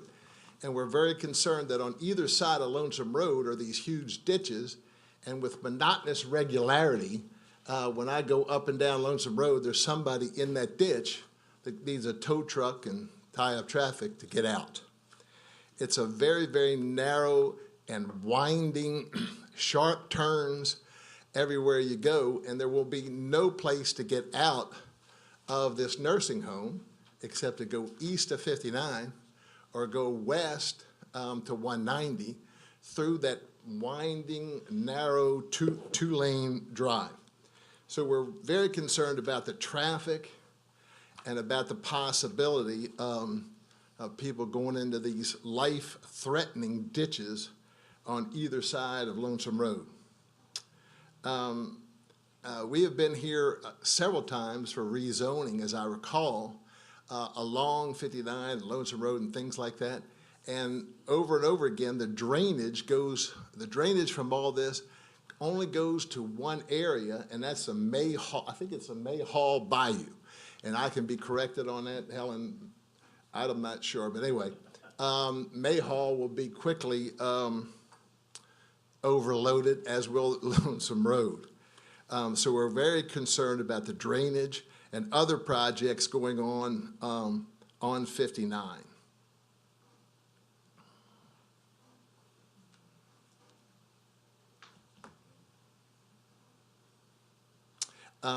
I have been in the, not to get in an argument with Paul, but I have been in the other manor place behind the Volkswagen dealership over there. No. Is that you? Address us, please. Okay. But I've been in them before. And to say it's not a hospital, I know it's not a hospital, but there's a lot of activities going on that look very much like a hospital as they take care of the residents. So I'd like to give up my additional time to other people with the Lonesome Road Coalition and other subdivisions along Lonesome Road. Thank you. Okay. Yes, ma'am, your name and address. Patty Keating, 1825 Logan Lane. That's in Laurelwood, faces onto Lonesome Road. And I'm a member of the Lonesome Road Coalition. I don't know enough about the MD to really object or not object. What my question is, he's changing from HC2, which I had a definite problem with, to NC6. He addressed what NC4 is currently, but I don't know what NC6 will entail. And if the whole property was going to be rezoned, I might not have as much problem as I do with that NC6 request. I believe you amended it to the NC6. The history of that corner that they want to put the NC6 to, there's a corner there that's currently zoned HC2 that was presented to us that it was something we really, really needed, another gas station and convenience store. And that property has sat empty now. There's been no request for building yet. They're getting ready to do the traffic circle there. I would like to see a study done after that traffic circle is put in as to what would be appropriate for that particular piece of property. And I would like that NC6 to be denied tonight. Thank you. Anyone else? Yes, sir.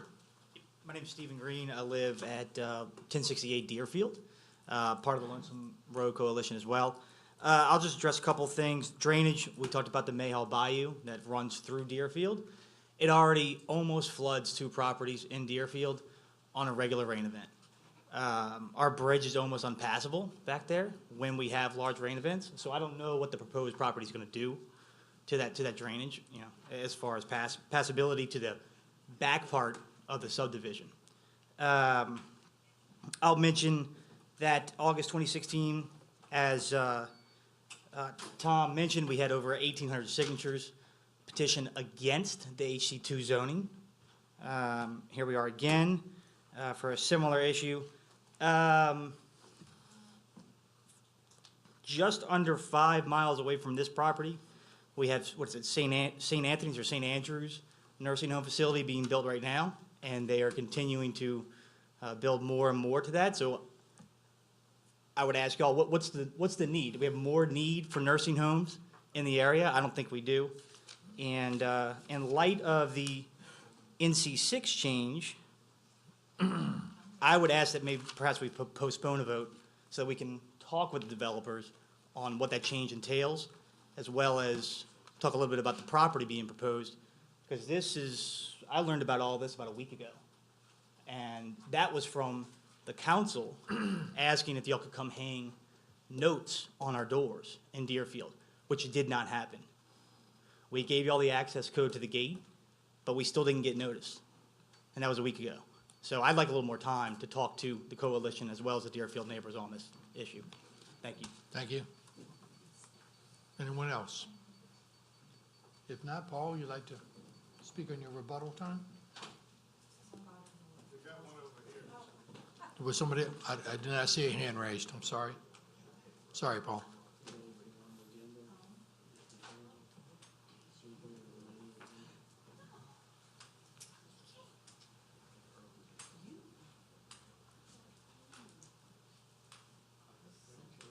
I just have a couple of questions. Your name and address, please. Marie Louise Billiaud, Billeaud, 1016 Whitetail Yes, ma'am. in Mandeville. My house will be directly behind the nursing home. I am concerned about lighting. I would like to know how they will light the facility, how it will affect me. That would be covered under planning. That would not be covered under the current zoning All issue, right. but that would be covered under planning, such as also, as everybody else was mentioning about flood and all that. That's a completely different Okay. section of a, There will have to be an entrance to the nursing home. Of Is course. that going to come behind my subdivision, behind a house? And I'd Would- like to know what kind of road they will have there to get to the nursing home. I think Paul will actually, during his rebuttal time, will tell us where the entrance of this facility will And the be from. kind of road it will be, and how, Again, and that- where will it will be located? Again, that's, has to have to Okay. do with planning. Okay. Well, I'd like to hear the plans. Is there anyone else? Paul? Thank you, Mr. Davis. With regards to the entrance will be off of Lonesome Road. And that decision was made through discussions with the parish staff, but also, more importantly, through the state. Because of our proximity to Highway 59, because of the proposed roundabout, they directed us that they wanted the access to be off of Lonesome as opposed to off of Highway 59. That access way will be, as you see here, a boulevard in and out. It'll be to your parish specifications. to handle the type of traffic that will be coming in and out of here. With regards to just traffic and drainage, Mr. Davis addressed that, but let me just say that we are well aware of all of the regulations that you have, from the requirement of a traffic study. You can imagine that we are already keen to that, since I just mentioned that we had sat down with the DOTD and with the parish staff, so we know that that is a requirement, and we will comply. We know of the drainage requirements and the requirement for retention on this site. We have more than enough ground to handle this site and the required detention and the reduction in runoff, and so we are quite comfortable that we'll be able to do this. With regards to the NC6, and I'll certainly defer to Ms. Lambert, who has the code in front of her, but I will tell you that from my vantage point, there are two differences from the NC4 that it is now and the NC6 that it would be. And here's what they are. The largest building that you can have on an NC4 is 12,500 square feet. In NC6, it's 15,000. So you can have a little bit larger building out on the highway. Also, NC4 allows a restaurant without a lounge. NC6 allows a restaurant with a lounge. Now, that's not a bar. Be clear, that's a restaurant with a lounge. I want everybody to understand it doesn't allow somebody to go in and put a bar there, because it has to be appertinent to a restaurant use. Those, as I appreciate it, Ms. Lambert can certainly expound on that and correct me if I'm wrong, but those are the two significant changes, if you will. With regards to the hospital and what Mr. Ballantyne mentioned, and maybe I wasn't clear before, yes, on the interior of the facility, are there nurses and are there services that you might see inside of a hospital? The answer is yes. That's the nature of a nursing home. My comments before were really more directed toward the exterior. How does it look from the outside? Does it look like you're driving up to Lakeview Hospital? And I would submit to you that it doesn't. That's what the point that I was trying to get across, that the aesthetics from the outside are softer and are not what you would see with a true industrial hospital type use. Again, I think that this case, in my mind, comes down to compatibility and impacts. And I would respectfully submit to you that while I respect and appreciate the comments and the concerns, I believe that MD2 on the vast majority of this track is better than the NC4, and I do not believe that NC6 on a 2-acre track directly along the highway that is buffered by our track between us and any residential would have any type of negative impact on the area. Finally, the traffic generated from this site is relatively minor. The residents don't drive and can't drive. So you've got employees who are on shifts, and those shifts are all off-peak. It would be hard to find a use on this site that generated less traffic than what we're proposing. I'd respectfully request your approval of the requests that are before you this evening. Thank you. Thank you. May I see your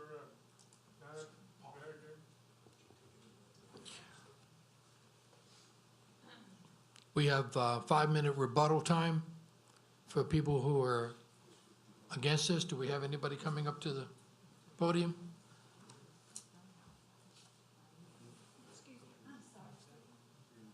Yes, ma'am. Your name and address again. Just one more time. Patty Keating, 1825 Logan Lane, Mandeville. I just have a question really about that entrance onto Lonesome Road. It's a very narrow road, as it's been said, and with a lot of ditches, and that would come right out into the Oak Island entrance, which their house is right there at the Oak Island. The traffic is not as much of a concern as with the nursing home. I realize the residents won't be coming in and out, even though their families will. As to sirens, ambulances, and Fire District 4 usually a fire truck accompanies the ambulance. How are they going to be able to maneuver that, that narrow road into a small Well, nursing again, home, right? when it comes to the planning That's- department, they'll that's have to go ahead and planning. ensure that the actual entrance is wide enough for And- all these vehicles to be able to go in and out. Can I ask you a question? When are sirens turned off at night? Like if they were called 2 or 3 o'clock in the morning, which they frequently are at nursing homes, with the sirens? I don't know, ma'am. So that is an issue. Thank you. Thank you. Anybody else? If not, I'll bring it back to the commission. Commissioner Randolph. Yes, I'd like to preface my motion to state that I know it's a thin line. It's a very, very thin line when we're here discussing zoning issues, and there are also some concerns with planning issues, drainage, traffic study, noise, lighting. A lot of that is planning issues, and but however, we're here with regard to the zoning of this piece of property. And to Helen, the NC6, would you still be in the same position of your second part of this staff report to deny with the NC6, or will staff accept that? Considering that the corner of Lonesome Road and Highway 59 is HC2, staff would consider that the NC6 would be a good transition between the existing NC4 and the HC2.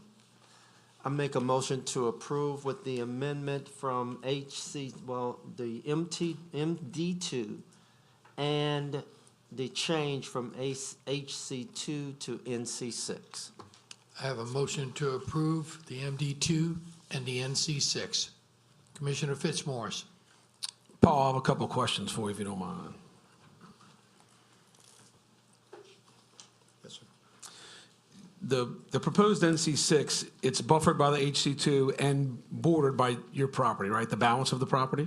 That's correct. The NC6, on the east side is the highway, and then on the south and west is our property, and then on the, on the south, it's the HC2 piece on the corner. We're on the west, I'm sorry, I'm getting confused. Well, you would neighbor on two sides. Let's try this again. Right. You would neighbor on two sides. We're the neighbor on two sides, and. Highway commercial on one. On the other. 59 on the other. Thank you. Okay. I hope that's clear. All right.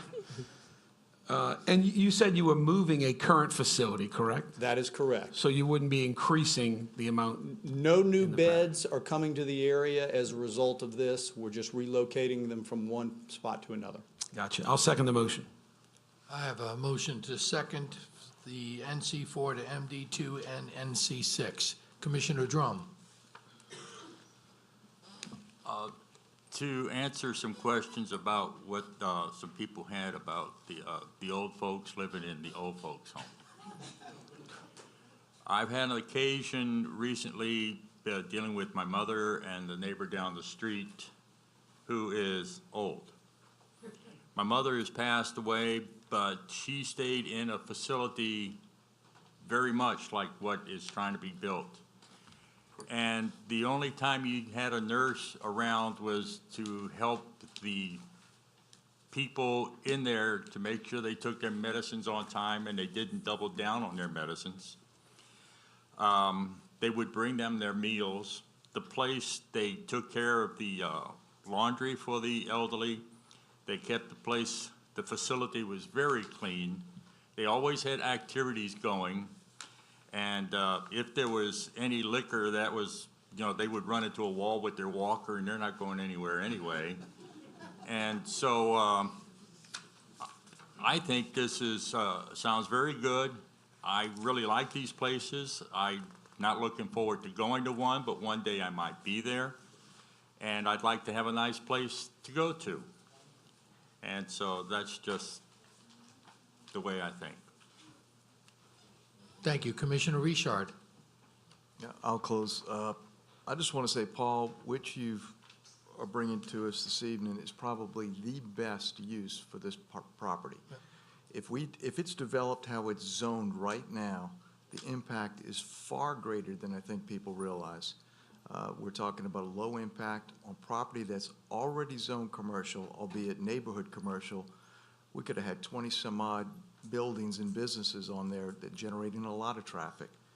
So based on the location of the property, I think y'all did a fine job with this particular proposal, and I'm in support of it. Thank you.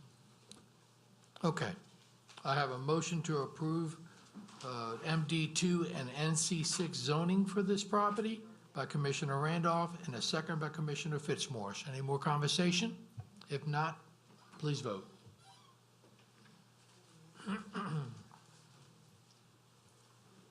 Motion carried, unanimous.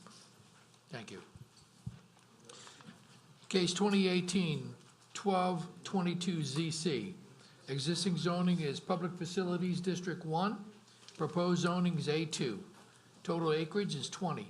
Petitioner is the council motion.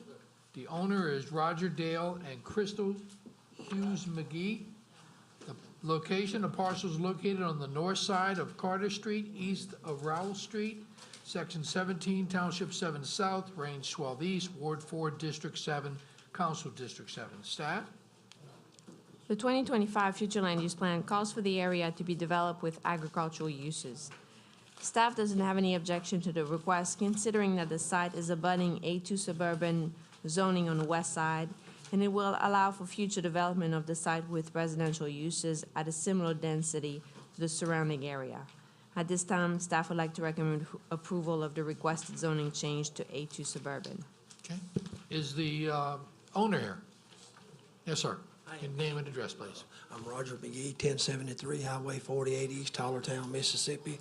I bought this piece of property 20 years ago. It was, it was A-2. They changed it about 4 years ago. I think Mr.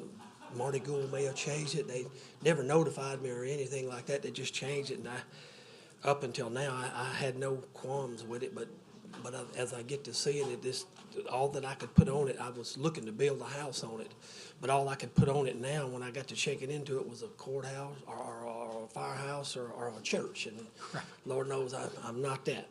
So anyway, I'd just like to get it back to what it was, if I could do that.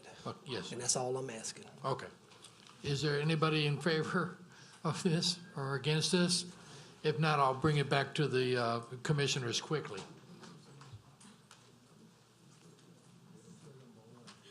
Commissioner Casabon.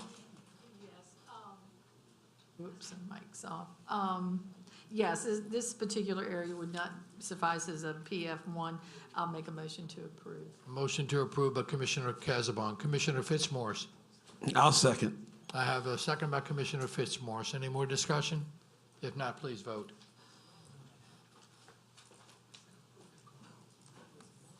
Motion carried, unanimous. That was the quickest one we had tonight. Okay. 2018-1223 text change. An ordinance to amend the St. Tammany Parish Unified Development Code, Section 130-971A, to increase the maximum building size in Highway Commercial 3 zoning district from 200,000 square feet to 250,000 square feet. Staff? That's it? Pretty straightforward. Yep, this is coming from council, and this is what the suggestion is. There might be someone in the audience who wants to speak in that regard. All right. Is anybody in the audience against this? I'm for it. You're for it? Oh, then come on up for it then. That's great. That's excellent. My name is Sunday Boer. I'm with SGA Design Group. I'm an architectural consultant for Walmart, and we're the catalyst of this text change. The existing Walmart Supercenter in Covington is 199,086 square feet.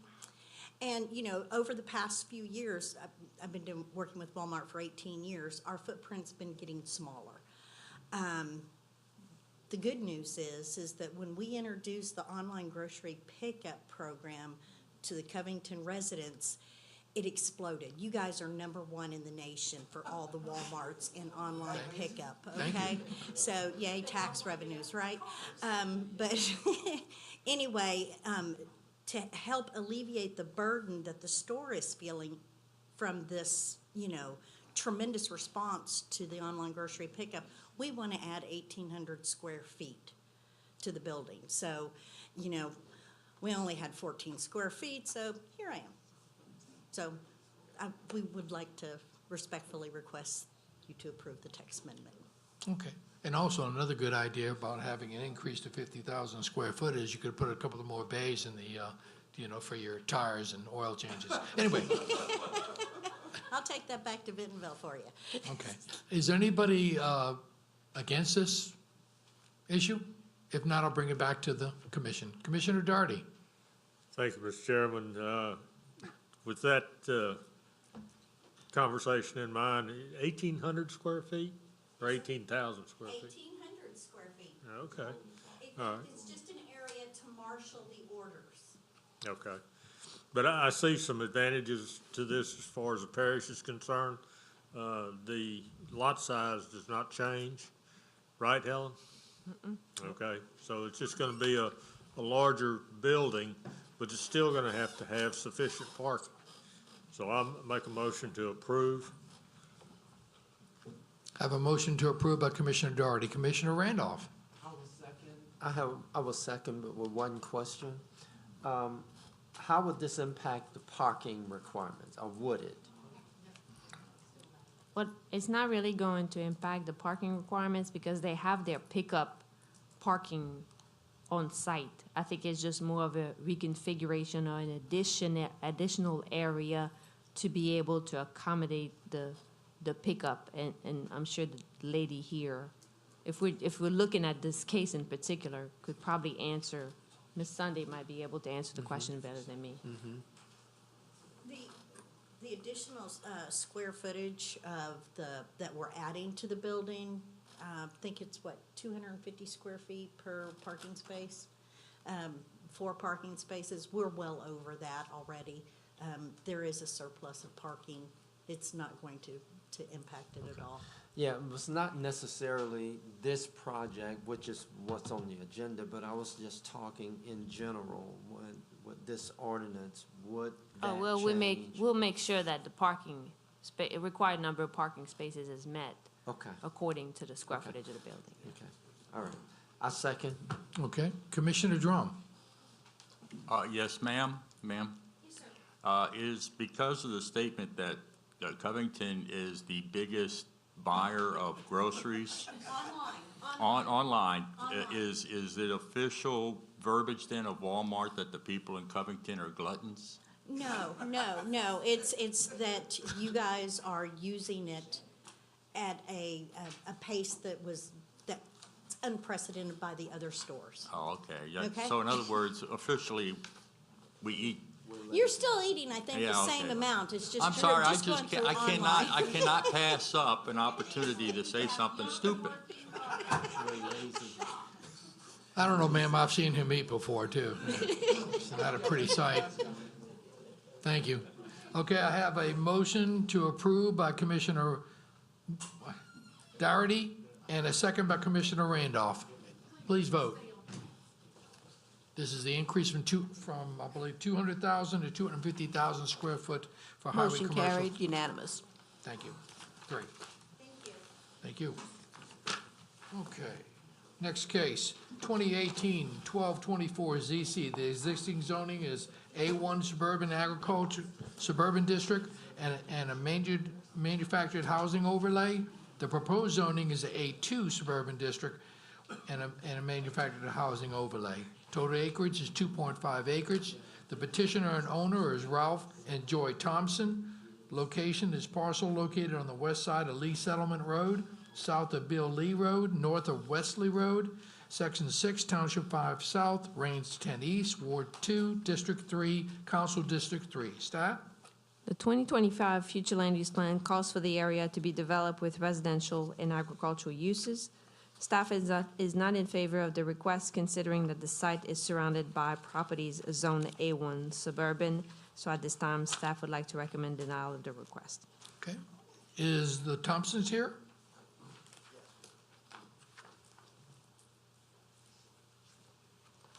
We're trying to rezone. Your name, your full- Ralph Thompson, and address, please? 83115 Lee Settlement Road. Okay. We rezoned because we were told we can put up to a 999 square foot living modular home on it. And with what we're wanting to put is a 1,200, little under 1,200, and that it needs to be rezoned to M2. A2, I'm sorry, A2, from A1 to A2. So And- basically, it's just to increase the size of the manufactured home. Right, because that would make me lose like 200 square foot living area in a mobile home, you know, and that's a lot for a family. I So mean, you and the family, it's not actually for me, it's my daughter putting a trailer on a piece of the property. Will there be just one manufactured home on this piece of property or Yeah, two? One. Okay. All right. They have their main residence and they would like to add a mobile home. Oh, so it will be a secondary dwelling. It's higher than the 1,000 square foot. They have their main residence Yes. and they would Gotcha. like to have a mobile home or manufactured home that would be over Over the- 1,000 square. Okay. Well, what happened when we bought it, they adjoined the acre and a half when it was surveyed. So I have a different survey showing this acre and a half separate from the acre that my home is on now. I understand. Okay. Is anybody out in the audience in favor of this motion? Anybody against this motion? I'll bring it back to the commission. Commissioner Willie. Yeah, this is fine. The family's just trying to do something for their children as well. I'll move for approval. I have a motion to approve by Commissioner Willie. Commissioner Casabon.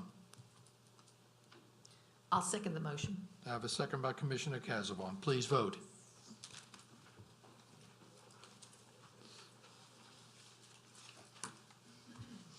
Motion carried, unanimous. Sure, thank you. Case 2018-1238 ZC, existing zoning is A4, single-family resident. Proposed zoning is A4 and a manufacturing housing overlay. Acreage is 10,000 square foot. The petitioner is Calenthia Honeycutt, as well as the owner. The location, parcel located on the southwest corner of Fourth Avenue and Fourth Street, being Lot 2A, Square 25, Alton subdivision, Section 23, Township 8 South, Range 14 East, Ward 8, District 14, Council District 14. Staff? The 2025 future land use plan calls for the area to be developed with residential uses, including manufactured homes. Staff would like to recommend approval of the requested zoning change to manufactured home. Okay. Is it Wanda Myers? Yes, come on up. Introduce yourself and tell us your address, please. Hi, I'm Wanda Myers from New Orleans, Louisiana. My address is 1146 Current Boulevard. I'm here to represent my daughter, Calenthia Honeycutt. And she just wants to put a manufactured home on the piece of property. Yes. Okay. Is there anybody in the audience would like to speak for this case or against this case? If not, I'll bring it back to the commission. Commissioner Randolph. I'd like to first commend Ms. Myers. She's been here since 5 o'clock. 5 o'clock. And sorry your daughter couldn't make it, but I'm familiar with the area, and I make a motion to approve. I have a motion to approve by Commissioner Randolph. Commissioner Fitzmaurice. I'll second. I have a second by Commissioner Fitzmaurice. Any more conversation? If not, please vote. You gotta drive back to New Orleans tonight? Yes. Poor Dawn. Motion carried, unanimous. Okay. Thank you. Next on the agenda is plan review cases. We have 2018-1260 PR use variance to allow for internal illumination of the proposed monument sign ordinance. Corridor is Highway 21 Plan Corridor Overlay. Zoning is Highway Commercial 2, Highway Commercial District. Use size is 50 square foot. The petitioner is Giselle Diaz Eastlake. The owner is Diaz Realty Investments LLC. Locations, parcel located at the southwest corner of LA Highway 21 and Greenbrier Boulevard, Section 47, Township 7 South, Range 11 East, Ward 1, District 1. Staff? The petitioner is requesting a variance to allow for the placement of an internally illuminated multi-tenant sign along Highway 21. As shown on the attached drawing, approximately one half of the sign is proposed to be used to identify the businesses and gas station located on the site, and the other half of the sign to advertise the gas prices. Staff is aware that some of the existing gas stations, more than likely constructed before the adoption of the planned corridor regulation, have internally illuminated sign with LED gas prices.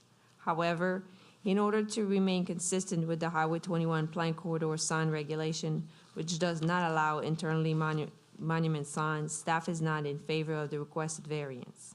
However, at this time, staff would like to recommend denial. However, should the commission wishes to grant the variance, it should be subject to the following conditions. Only the portion of the sign identifying the gas prices shall be allowed to be internally illuminated with LED digital. The remaining portion of the sign shall be externally illuminated. The placement of the sign shall not require the removal of any trees or create any stress on the existing or new trees. No additional signs can be placed within the 50-foot buffer along Highway 21, and a sign permit is required before the sign can be installed. Yes, ma'am. And you are? My name is Giselle Diaz-Eastlack. Good evening. I represent Diaz Realty Investments, and we just received our certificate of occupancy at the new Shell station on the corner of Highway 21 and Greenbrier.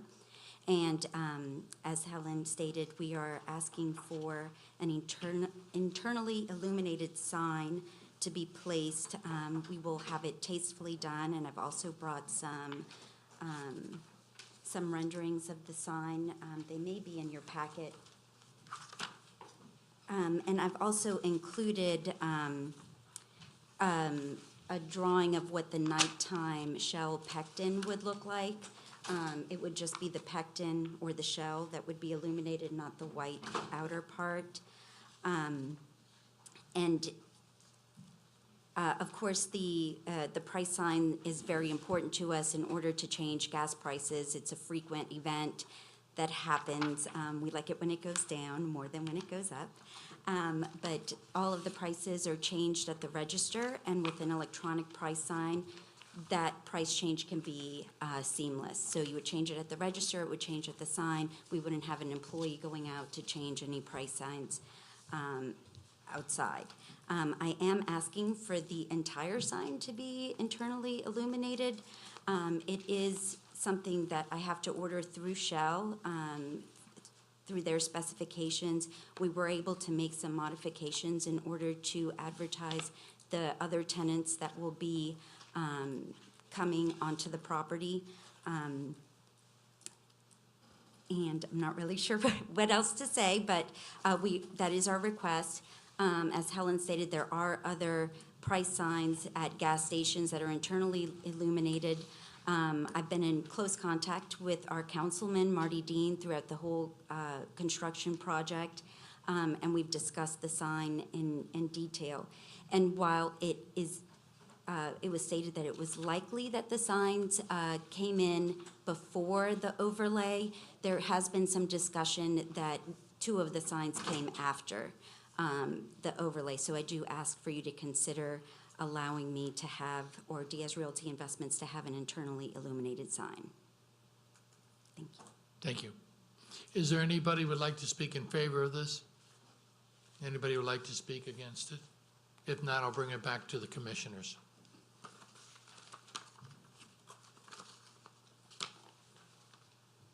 Commissioner Randolph.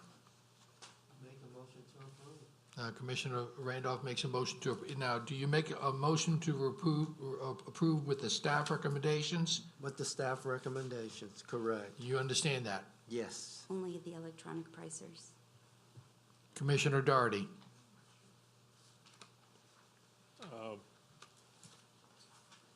So what Ms. Diaz is asking for is a fully illuminated sign I'm gonna call it reverse contrast, where the perimeter around the shell and everything is dark, and all you're asking for to be illuminated is the shell logo. Is that correct? Yes, so there is a, picture here. We would Right. have the electronic pricers. Yeah, you won't. And then this would be illuminated, this would be illuminated, and this would be illuminated. No, it would be a fully illuminated sign is what they're requesting, Commissioner Doherty. But that's not what the motion to approve is by Commissioner Randolph. Is that correct? Correct. Okay. Well, I'm gonna go ahead and second it. And you're gonna probably have to get, with the councilman, appeal it and get with him on this, because this is part of the Highway 21, 22 corridor. Yeah, Highway 21 corridor. Mhm. So that's part of the rules and everything that we go by. So, thank you. I'm gonna second it, and we'll go on down the road. Okay. I have a second to approve with the recommendations by the staff. Commissioner Willie. I was just going to mention, I could support the fully illuminated sign simply because it's only about 5 feet by 8 feet, and only about 70% of it would be illuminated. So that's why I wouldn't have a problem with being such a small sign. So that's just my comment. Okay. Thank you. Commissioner Casabon. There are so many other businesses, I feel like if we set a precedence by, going, I want it to follow our, rule. I can't talk tonight, imagine that. Our codes, because there's a Shell station down the road right off the interstate, and this one, and everything that's there will end up wanting to have the same illumination and so on. So I do concur with the staff comments. Commissioner Richard. Excuse me, they have all the shells. Oh. Every one of them illuminated. I'm sorry, sir. I mean, it's up to the commission now. Commissioner Richard. I understand what everybody's saying. I wish Commissioner Lauren was here tonight, because he's our resident I agree. expert on the corridor overlay, and he holds a deer. And part of it, clearly, I have really two questions.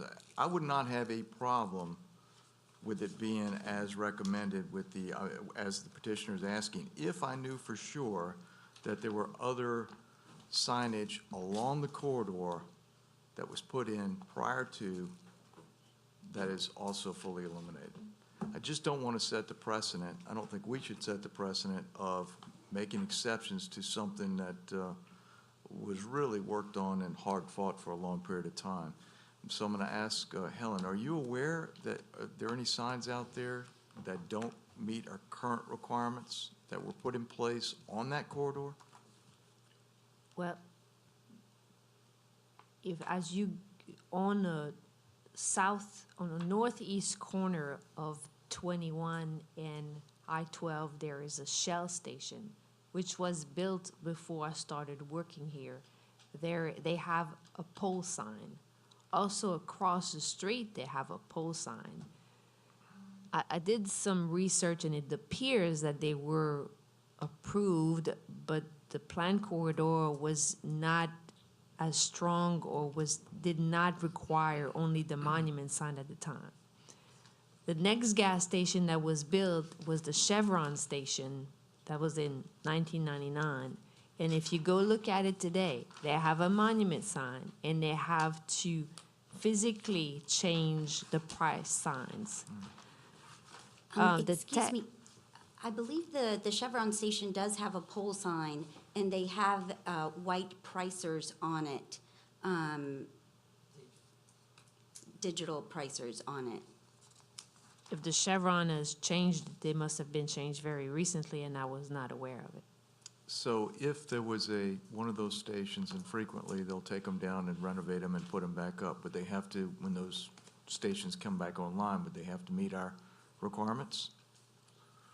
Would they have to go with a monument sign at that point in time if it was redeveloped? If they would take the sign down, they would have to meet our requirements. The Chevron, it could have been changed without me being aware of it, but I was It was a monument sign that was approved that was not internally illuminated as well as the Texaco, which is on the south side of the I-12.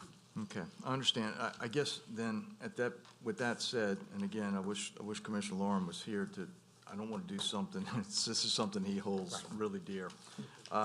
We have a recommendation or a motion, I believe, by Commissioner Randolph, that was to approve, subject to all staff comments, which would include not having it internally illuminated, at least that component of it. Except for the prices, correct? That's correct. All right, okay, I'll support that. Okay. Commissioner Randolph. Cancel. Okay. Commissioner Casabon. No, I wanted to clarify that we have other things coming online, and we do have that subdivision back there that, you still have people, even though we have commercial in front, I don't want to, have light in any way, because if we let one do it, then closer to the town, the same thing could happen. I have a motion by Commissioner Randolph to approve with the staff recommendations, and a second by Commissioner, is it Doherty? Commissioner Doherty. Please vote.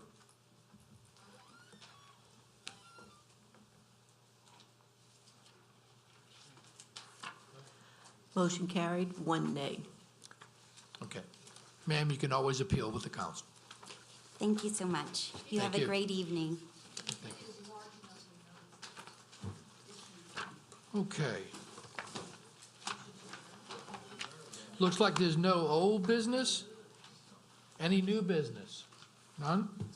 Motion to adjourn? Oh, we have some new business? Okay. Do I have a motion to adjourn? Yes. Okay.